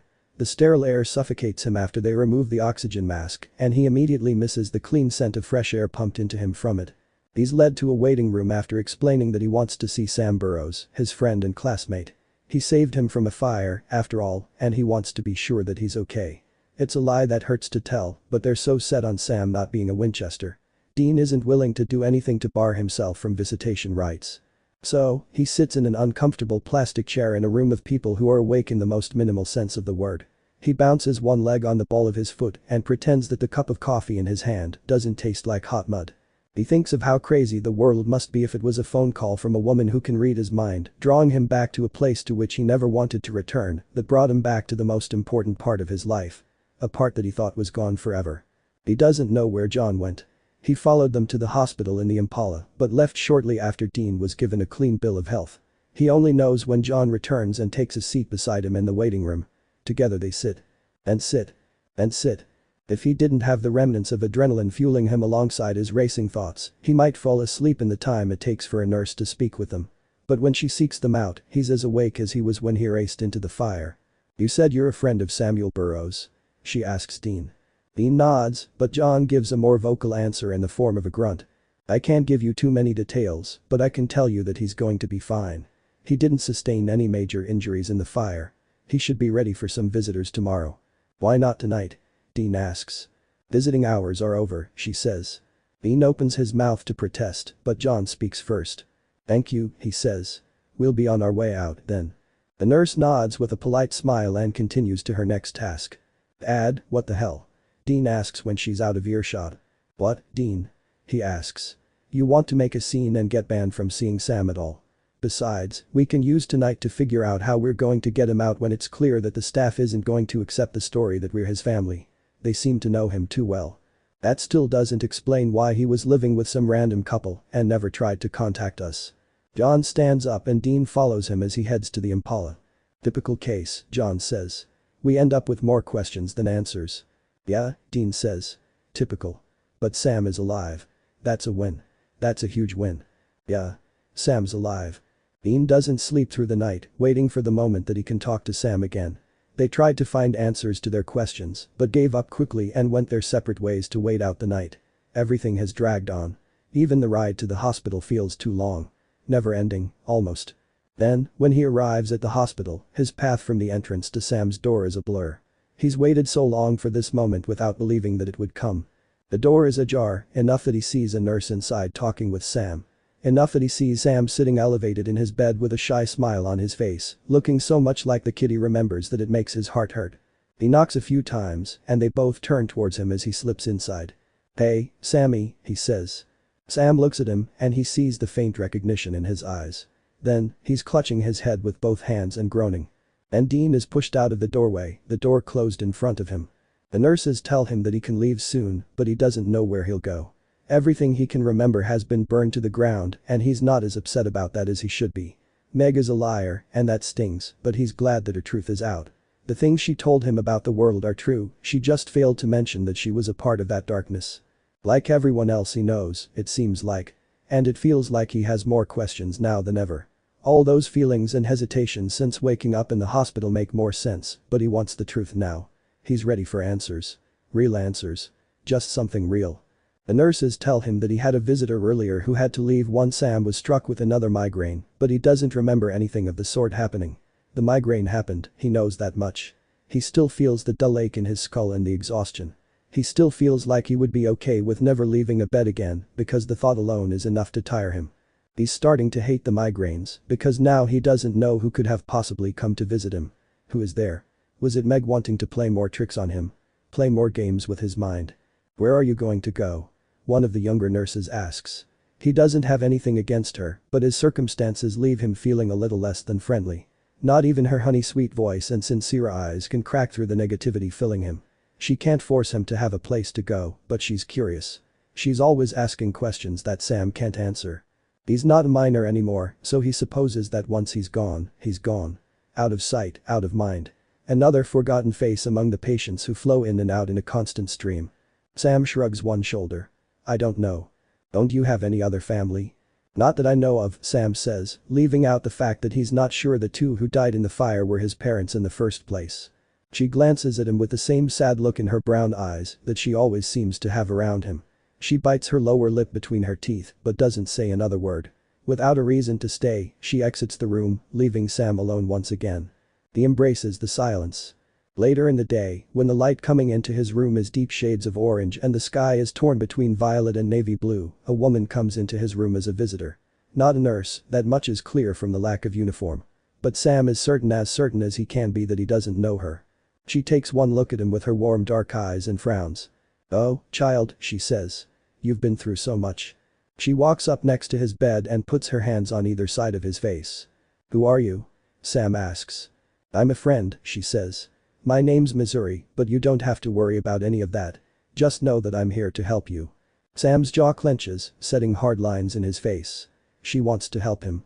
Like Meg wanted to help him. Or his parents. I know it's hard to trust anyone with what you've been through, child, she says, but I've known your real dad since you were a baby. What? Sam asks. Through all his suspicions about Gary and Linda, he never considered that there would be a real family out there waiting for him. Why wouldn't they have found him by now? It's been years since he started living with false parents. They had no idea where you've been. In fact, they thought you were dead, Missouri says. Thoughts race through Sam's head faster than he can keep track of them. Why would his family think he was dead? He knows that he was in an accident, but wouldn't they have been contacted instead of Gary and Linda? The more he thinks about the possibilities, the more his head hurts. Don't worry yourself about any of that right now, child, Missouri says, interrupting the chaos of his mind. You rest up. When you're ready, I'll take you back to my house and get you set back with your real family. I know they've been missing you. More than you can imagine. Missouri excuses herself from the room as a migraine arrives full force and leaves Sam wanting to claw his brain out of his head. He doesn't recall if he agreed to her suggestion or not, but he has other concerns at the moment.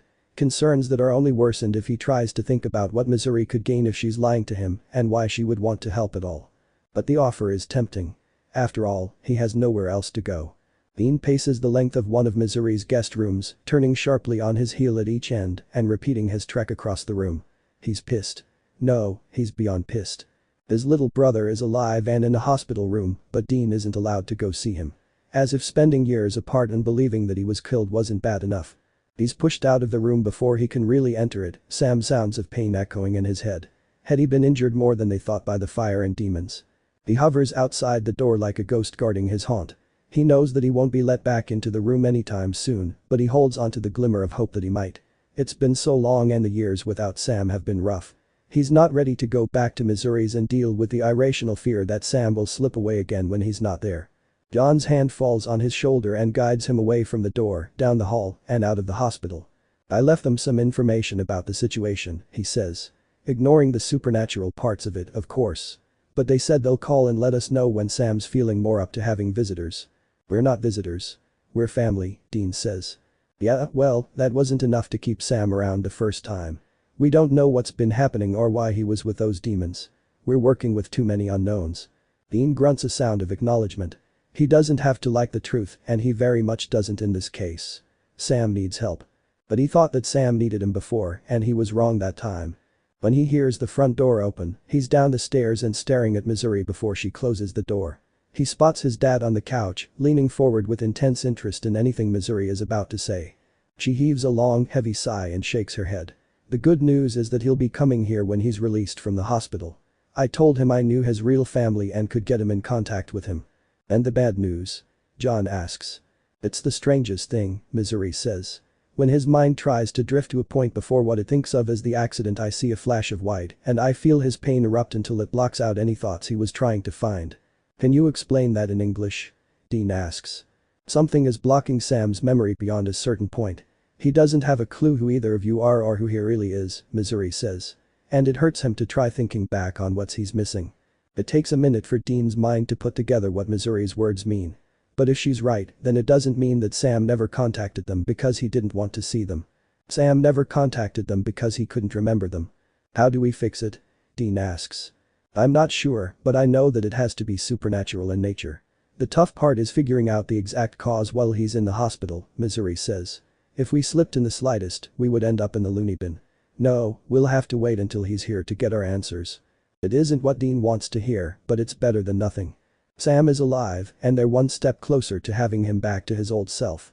Dean just hopes that Sam's old self isn't still holding against him whatever feeling drove him away in the first place. On the day that he's released from the hospital, he figures he shouldn't be surprised to find Missouri waiting for him at the exit. The nurses sent him off with sad smiles, curious eyes wondering where he'd go and if he'd be alright. But he survived everything else so far, he can survive this too. I never agreed to stay with you, Sam says. You got another place to go? Missouri asks. Sam stays silent. He doesn't have anywhere else to go, and it scares him how little he knows about being on his own. All he knows is being under the constant guidance of his parents. That's what I thought, Missouri says. She puts a hand on his arm and guides him through the parking lot to her car. We'll get a meal into you, and then we'll talk about all those creatures in the dark that have been tormenting you over the years.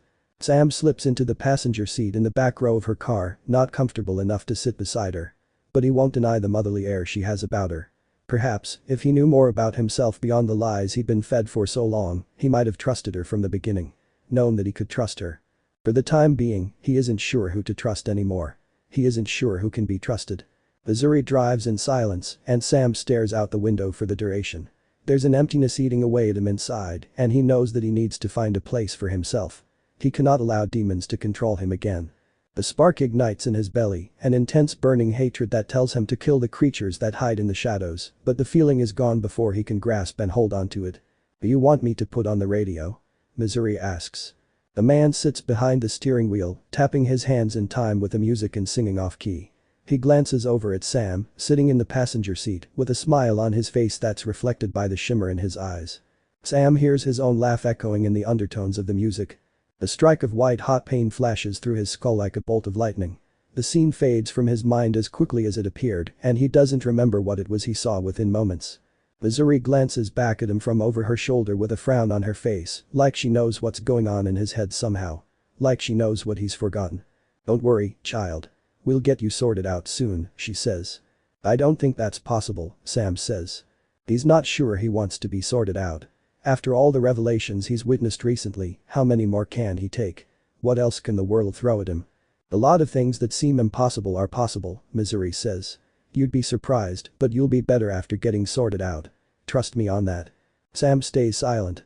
You don't have to believe me right now, Missouri says. It's gonna be a lot to take in. But you aren't the first person I'm introducing properly to that world in the shadows. And I doubt you'll be the last. He doesn't have anything to say. There's a gnawing emptiness in him, and he's not sure he wants the truths that will fix it. He closes his eyes, wishing that the darkness would swallow him. Like it could make it so he never woke up into this nightmare. But he's not foolish enough to believe those wishes will ever come true. Missouri leads him to a small room on the second floor of her average-looking home. Sam isn't sure what he expected, but normalcy wasn't it. It's a quaint place, cozy in a way that soothes some of his anxieties. He sets his medications out on the nightstand, familiar in a way he doesn't like. He's told that he needs them, that they help, but what if that's all a lie, too? How's he supposed to know who or what to believe? I have a few other guests staying with me right now, she says. They won't bother you at all, so don't worry. But if you hear something around the house, it ain't demons or ghosts or any other creature. They're completely human. Sam nods at her words, but they don't convince him fully about these guests. He wishes that she'd told him ahead of time. Given him the opportunity to find somewhere else to stay. He turns to sit on the bed, his body exhausted and unused to moving around like after the accident he can't remember. His stiff movements bump one of his medications from the nightstand, letting it fall to the floor with a rattle as the pills within try to escape their plastic cage. He leans over to pick it up, thankful for once that they come with secure caps so he doesn't have to scrounge for stray pills and hope that he's found them all. Missouri's sharp gasp draws his attention and he sees her shocked face looking at him. They're back, she says. And he understands. He's felt the knotted flesh of scars on his back and he can only imagine how hideous the sight must be. He's never managed to contort himself in a way that allows him to see it with his own eyes. It's from an accident I was in a long time ago, Sam says. He tugs the bottom of his shirt back down over the skin it rose to expose and tries to ignore the feeling of being stared at. It still hurts now and then, but some injuries are like that. They never really heal. Oh, child, she says. You don't have to apologize about something like that. I was surprised is all. You get some rest and I'll work on an idea that I think is going to help you out. Sam nods. He doesn't have much to say about it and the memories from his time in the hospital when he woke up without knowing anything are resurfacing. He doesn't want to think about the past years, but he doesn't have any memories from other years to mull over. Missouri is nice, but he isn't sure what to make of her claims of helping him. Of her claims of knowing ways to sort him out or help him out. When she leaves, he lies on the bed, trying not to overthink his situation. As if that's possible. Dean's not happy. Being relegated to a cot in Missouri's overcrowded basement with its musty smell is bad enough, but being there to keep him away from Sam. Sure, he might have been the reason that Sam ran off in the first place. And yeah, maybe Sam doesn't remember him right now because of whatever Missouri said about his memories being blocked. Fine. It makes perfect sense that he's being kept away from Sam to prevent ignited another migraine over memories that aren't allowed to be resurfaced just yet. That doesn't make it any easier for Dean to deal with. After years of believing Sam's dead, it's hard to force himself to not keep Sam inside at all times. Dean can't lose him again. He can't. He thinks back to his strange dreams of Sam during the years they thought he was dead. The distorted image of Sam mocking him and he wonders if it was more than a dream. If something was taunting him, as they thought may have been the case at the time. The sound of Missouri's footsteps descending the stairs draws his mind back to the present. Dean and John both watch her in anticipation, waiting to hear good news for once in their lives. Well, she says, I think I know the source of his memory troubles. It's what they want to hear, but she doesn't look entirely happy about this discovery. And? John asks, prompting her to continue. I caught a glimpse of some scars on his back when he bent to pick something off of the ground. He claims they're from an accident, but accidents don't leave purposeful lines like he has. Accidents leave chaotic scars, and these scars were carefully and intentionally placed. Dean puts the question of how these scars were placed on Sam in the back of his mind. He knows that he won't be getting answers about that anytime soon, and he'd rather not drive himself mad before they fix Sam up. Still, the disturbing thought of Sam being scarred for the purpose of not remembering his past lingers. So, what do we do? John asks. He's kept his composure better than Dean has, and Dean's glad for that. If the scars are for spellwork, then we have to disrupt them. Break them. The problem with them being scars is that we have to make more scars to cancel the spell out, John finishes for her. Missouri nods, and Dean fights the urge to throw up. Hurt Sam to save him. This is never how it was supposed to turn out. He hears the gentle rapping of knuckles on his door before it creeps open, old hinges creaking. It's no surprise to him that it's Missouri who steps into his room. It's always Missouri. But this time, she's holding a small mirror by its silver handle. It's an old item, not from this century, and maybe not from the previous one either. But it's well kept. Sam catches a glimpse of himself in its polished surface as Missouri walks closer and takes a seat on the edge of his bed. The face she wears prepares him for bad news, but he can't imagine exactly how twisted her story is. The only thing he knows is that the news is about him. It has to be, and he's getting awfully sick of his world being tilted and distorted. We need to talk, she says. Yeah, Sam says, I figured. She smiles a bit. There's a hint of humor, but it's so faint that Sam wonders if he might be imagining it. There's a lot in this world that people might call crazy, but you and I know better than that. Sam stays silent, waiting for her to continue. Creatures, yes, but the supernatural extends beyond the living and animate. Objects. Spells. Runes. Any number of things can hold power. Power that can be used against people. Missouri wraps her free hand around Sam's upper arm and guides him to a standing position before leading him into the bathroom. She spins him so he has his back to the large mirror. There's something that you need to see, she says. That memory loss of yours is no accident. Someone wanted to keep you from remembering your past. They wanted to control you by controlling your identity. What? Sam tries to rummage through the scraps of his memories, searching for any inkling beyond the day he woke up in the hospital surrounded by strangers claiming to be his family. But he finds nothing. No hint as to who he used to be or how he ended up in the hospital, other than the stories he was told. The scars on your back aren't an accident, Missouri continues. Take your shirt off and have a look for yourself. No accident can make scars in shapes like yours. Sam finds difficulty in peeling off his shirt, his hands fumbling and unwilling to obey the commands of his scrambling mind. He doesn't want to believe that the past years of his life have been this carefully orchestrated and planned out. The very thought leaves his stomach churning sour bile and threatening to revolt, but he knows that Missouri doesn't have a reason to lie to him. She doesn't seem like the type to find pleasure in delivering dire news. Missouri hands him the small mirror, wrapping his numb hand around it, like she knows he isn't sure that he'd be able to do it himself, and he positions it until he can see his back in the larger mirror, almost wishing that he'd never had to see it at all. As though he could have lived in ignorance for the rest of his days. His back is made up of knotted flesh sculpted into 3 purposeful, distinct shapes that would never naturally occur from a car accident. He drops the mirror, ignoring the crash it makes as it shatters into fragments, and twists as much as his arms allow, trying to claw at the mess of his back. "Get them off," he yells. "Get them off." He bends down and grabs one of the mirror's broken shards, not processing the pain and the heat of the blood that wells up and flows down his hand from his tight grip. Missouri is saying something, but her words don't register with his brain. He slashes at his back, trying to reach the scars. Trying to peel them off, as if that were possible. As if he had the range of motion to do so.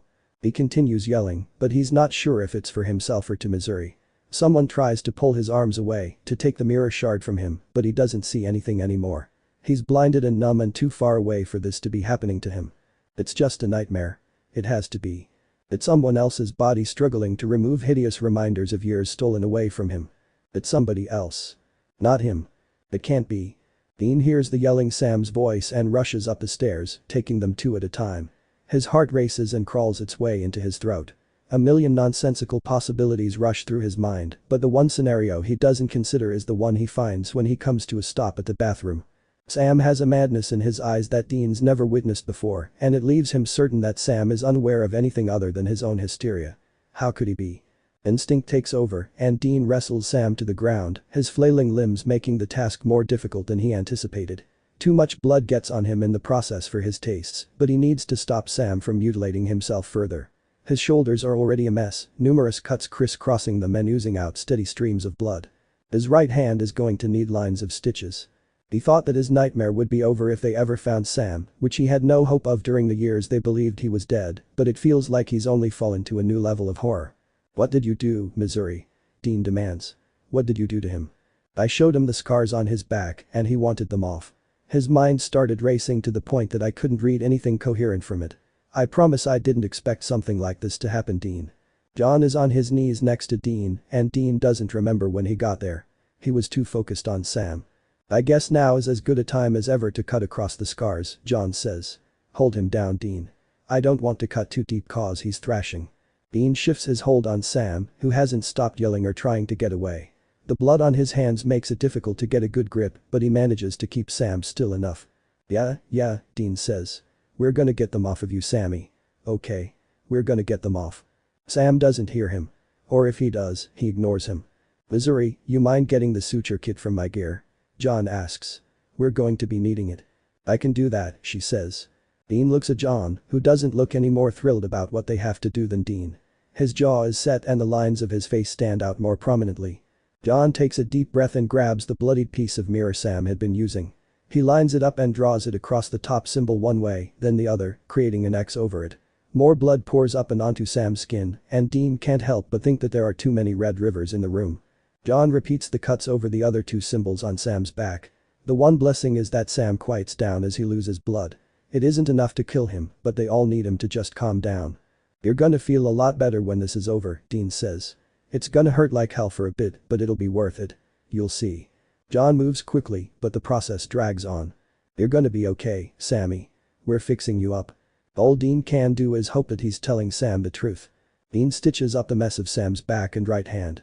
Getting him onto his bed was easy when he wasn't in the midst of hysteria, his body lighter than it should be. It's just another concern added to a list that's far longer than Dean likes. They can fix some of it, like the memories, but he's not sure they can fix all of it. He still doesn't know why Sam left them all those years ago. He doesn't understand what happened to drive Sam so far away. Why he didn't talk to them or let them try to help. Try to fix his problem. Sam is unaware of the world around him, and Dean finds himself to be a bit envious of that. Whether he passed out from the pain, the flood of memories, or the exhaustion, Dean doesn't know. But he's glad. He thinks that they all need a moment. When John walks in, Dean has no idea how long he's been sitting at Sam's bedside, watching the slow, steady rise and fall of his chest as he's curled up on his side, the same way he slept as a kid. The pang of nostalgia is almost physically painful. "I prayed for this," Dean says. "I never pray for anything, but I prayed for this. For him to be out there somewhere." "I know," John says. "We couldn't have prepared for this when we made our way back here." Sam is right in front of him, breathing and alive, but it doesn't feel real. He doesn't want the stab of guilt to be justified. The knowledge that he gave up looking for Sam when he needed him the most. "I spent so long thinking that he was dead. But here he is. Right fucking here. What if he wakes up and his memories have him running from us again?"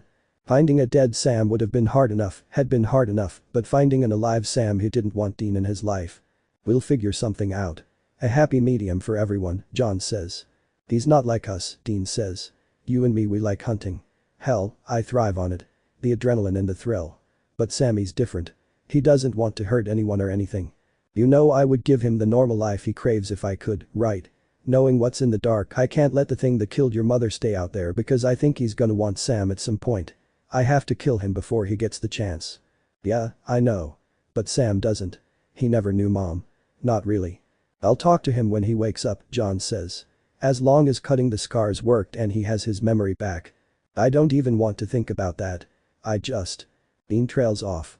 He just wants to go back all those years and fix everything before it fell apart. He wants to find out what drove Sam away and do everything in his power to solve Sam's problem. He wants to erase the years they spent separated. He wants the impossible, but he knows he can't have it. All he can have is one more chance to do things right. Dean didn't answer his phone. The words echo through Sam's mind again and again. Dean didn't answer his phone, and Sam has no way of knowing where he is or how to contact him. He's well and truly disconnected from his family. His old life. If their dad hadn't fallen out of Bobby's good graces, he'd at least have a place to start. His feet drag as he pulls himself along the sidewalk, wondering why he's bothering if this is going to be his life. An endless struggle to make ends meet. Never being able to live the normal life he craved because he has no credentials. No way to start the new life he yearned for. He's a minor and has nothing. What the hell had he been thinking when he left? Why didn't he plan better? Why didn't he think this through better? Been more thorough? His self-loathing is acid burning through his veins. Maybe this is why they spent so much time babysitting him. Why they didn't trust him on his own. He couldn't handle being on his own. He needed to be sheltered and watched. His eyes burn from his effort to hold back the tears threatening to fall. Why is he bothering to still tutor at the library? Why is he bothering to do anything at all? It doesn't matter in the end. He's running on a treadmill and going nowhere fast. He's not paying much attention to where he's headed. He's putting one foot in front of another, and that's as much as he can process. Then, he's not on the sidewalk anymore. He feels the shove, then the world is in slow motion. Car horns screech in his ears. He twists as much as he can, and he finds a pair of black eyes above a smirk staring directly at him, the man's arm outstretched from pushing him. And he recognizes that man. Not from this moment, but from another memory lingering at the edges of his mind. Only he knows him as Gary. When he wakes up, all he knows is pain. He thinks that pain might be all he's ever known. After a few blinks, his vision clears enough for him to make out watery outlines of people around him. Their words reach his ears in a sluggish slur that takes his brain a second to comprehend. This is nonsense. Some human boy who isn't aware of his surroundings is supposed to be the chosen one. You know he's one of Azazel's favorites. With the way Azazel fawns over him, it has to be true. So, we have to hide him. Why now? Why this century? I don't know. All I know is that if Lucifer comes back, none of us are safe. If he hates mortals, why wouldn't he hate the twisted version of their souls? He tries to lift his head, but pain flares up through his body. He's awake, someone says. Better get this over with quickly, then. Hold him down. Don't worry that he's awake. He won't remember any of this when it's over. Sam feels hands on his shoulders and burning pain takes over his back. The only solace comes when he finally slips into unconsciousness. Dean is sick of waiting, but he doesn't dare leave Sam's bedside. He knows that the second he leaves would be the second that Sam decides to wake up. That's always been the problem. Sam slips away when he's not looking, and he doesn't want to take a chance this time. It feels surreal. Sam was there, then he was gone without notice. Sam was dead, then he was alive. Is alive. He'll wake up any moment now. He has to. He thinks over the years they were apart. He thinks over all the days they spent searching. The days they spent mourning someone who was still living. He thinks over the drinks that their dad had because it's how he coped with losing a wife and a son. There's so much he wants to say, but he doesn't have a clue as to where he'll start. He hears a quiet gasp from Sam, the same way he used to wake up from nightmares as a child, after he drilled the idea that screaming made him weak so far into his head, it made it into his subconscious, no matter how many times Dean told him he was being ridiculous. Sam tries to push himself up, but falls back to his stomach on the bed. Easy, Sam, Dean says. Your back is gonna hurt like hell for a bit, so don't try and make it worse. Sam turns his head to face Dean, blinking away the sleep with confused wide eyes. Dean? Dean's heart migrates into his throat, making it difficult to speak. Sam remembers him. He knows his name. He knows him. Yeah, Sammy. It's me. Where am I? I was in California and… He trails off, but Dean doesn't expect him to pick up that thought. It's going to be a lot to process, but they have time. They have time now. You're in Kansas now, Dean says. He refrains from adding Dorothy to the end of that statement. What do you remember? Bits and pieces. I don't know, Sam says. It's all really foggy, like the memories are there, but I can't put them back together in the way they're supposed to go. Yeah, well, don't try to force it. You've been under some pretty nasty spellwork for a while. Sam groans a bit, shifting into what must be a more comfortable position for him, but looks equally uncomfortable to Dean. He asks, how are you here? You ran, Dean finishes for him. I came back, and you were gone. No note. Nothing. But I found you. Dad and I found you. Sam purses his lips together and lets his eyes wander away from Dean. It's a familiar expression, and one that means Sam isn't ready to offer up information about his running away all those years ago. I'm sorry, he says. Dean bites back the urge to sigh. Instead, he says, me too. What for? Sam asks. Dean shakes his head. What for? What for? Where does he fucking start? A lot, Dean says. Everything. Don't have to be. I do and I am. He pauses. We can talk more when you're better. When things make a little more sense. Sam's eyes are drooping and he's fighting sleep like he's a child again. He may be older, but so much of him is familiar that it traps Dean's heart in a vice. Seeing Sam like this makes it feel like no time has passed at all, while simultaneously making the reminder of that lost time almost too prominent to handle. Go to sleep, Dean says. I'll still be here when you wake up. Sam makes a sound and Dean assumes it's all the acknowledgement his words are going to receive. Of course, he'll still be there.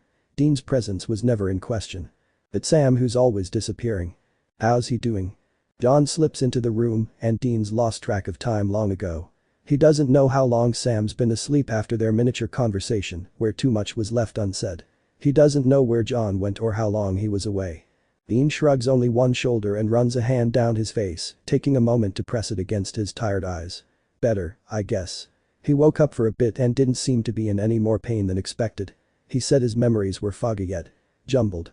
John nods, leaning against the doorframe with his arms crossed over his chest. That's good.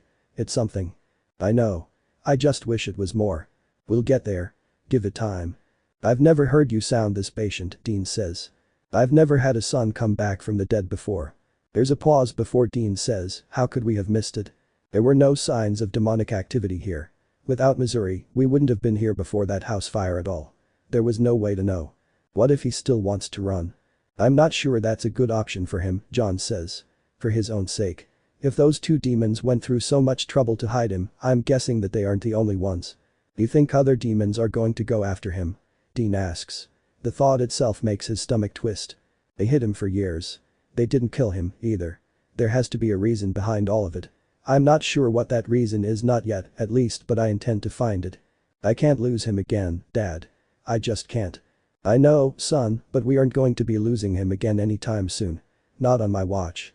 John is just a man, but Dean has to have faith in him. If he doesn't, then what does he have to hold on to? Everything I did, I thought I was protecting you and Dean, John says. It might not have felt like it, but I wanted you boys to be safe more than anything. Sam nods because what is he supposed to say to that?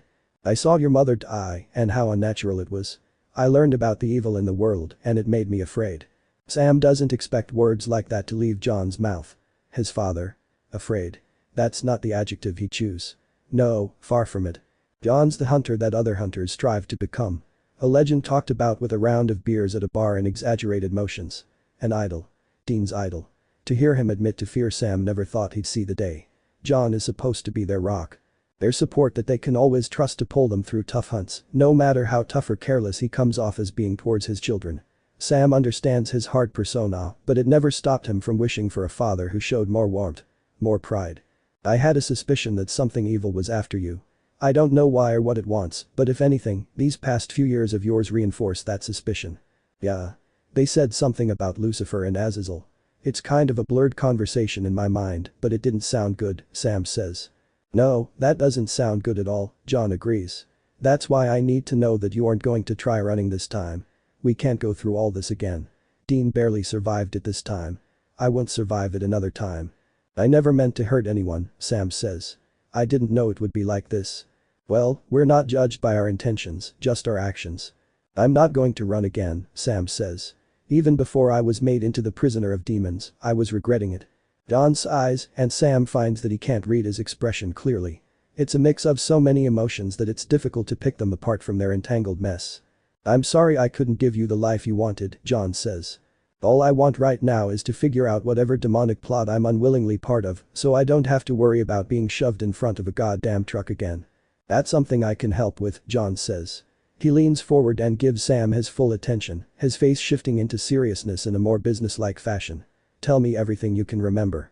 When Dean walks in, Sam sees for the first time how much he's changed over the years. The trademark confidence that demanded attention is difficult to find, reduced to a fraction of what it once was. Every step appears to be more of a chore than anything else. When he takes a seat in the chair beside Sam's bed, the movement isn't graceful. He falls into the chair as though he wasn't expecting it to be there, and it happened to stop his descent to the floor. After a long pause, Dean asks, "How's your back feel?" In truth, the onslaught of forgotten memories blocked out the pain of his shredded back at first. Now, however, the physical pains are making themselves known in a way Sam can't block out anymore. Not that great, Sam says. Yeah, it's not a pretty set of wounds that you got there. There's another pause, but Sam's the one to break it this time. I don't think I'll be able to hunt with you guys. Not like I used to. What do you mean? Dean asks. After that demon shoved me into traffic, I don't think my injuries fully healed properly. They weren't really concerned with my well-being as much as they were about making sure I don't remember anything. I know, Dean says. Dad got your medical records. We both know that you won't be the same. Sam opens his mouth, but Dean cuts him off. And we aren't the same either, Sammy. We should have realized it earlier, but losing you was, well, it was the worst experience of my fucking life. I don't care if you can't hunt. We'll figure something out. If you want to go back to college and do the normal thing, we'll figure something out for that, too. Just as long as we stick together. So, don't run off again, okay? I won't, Sam says, his voice soft. He feels like a broken record about not running again at this point. I regretted it pretty quickly anyway. Then, why didn't you call or something? We would have come to get you. Hell, we searched the whole damn country for you. I did call, Sam says. You didn't answer. Your number wasn't in service anymore, and then I was shoved into traffic before I had a chance to figure another plan out. Sam watches the emotions flit across Dean's face. Confusion and deep thought as Sam's words sink in. Realization as his eyes widen. Then, guilt as if this whole situation is his fault. As though he could have predicted that Sam would call and find a way to save his phones from whatever fate befell them that made them get new ones, as happened often in the hunting community. Sammy. No, I get it. At the time, it was devastating. But I get it now. I tried the normal thing, and it was terrible. I hated it, and I hated myself for thinking that it'd somehow be better than the life I had. I might not be the best hunter, and my body might not be in the best shape for hunting, but if I learned one thing from the past years, it's that I don't want to be alone again. Dean grins at that, looking a little more like Sam remembers. I don't know where we'll go from here, but we'll go together. You don't have to be alone. Ever. Dean's grin falls from his face and he says, I don't know why you ran the first time, and I'm not going to ask. You want to tell me, that's up to you. I don't know if it was something that I did or just the shitstorm that life kept throwing at us, but you obviously felt like it was something that you couldn't talk to me about. I just need to know how I can earn your trust back. I need to know if you trust me at all. The reasons he left seem so far away and trivial now that he looks back on it. He didn't know about the hell that awaited him after he left. How could he have? Those years taught him a lot, even if he didn't remember himself during the entirety of them. They also reinforced truths that Sam hadn't realized beforehand. He needs his family. Going it on his own wasn't what he expected, and it ended up being worse than he could have anticipated. Dean might have been part of the reason he left, but not because of anything he did intentionally. Just because he loved hunting and Sam didn't, resentment built. How did he let it get so far? Why didn't he ever say anything? It's too late to ponder some questions, and Sam likely won't be able to scrap together an answer for them. He can, however, answered Dean. Does he trust him? Well, that's easy. Always. Ended. Thanks for being with us. Have a nice day. We are back with new fanfiction story.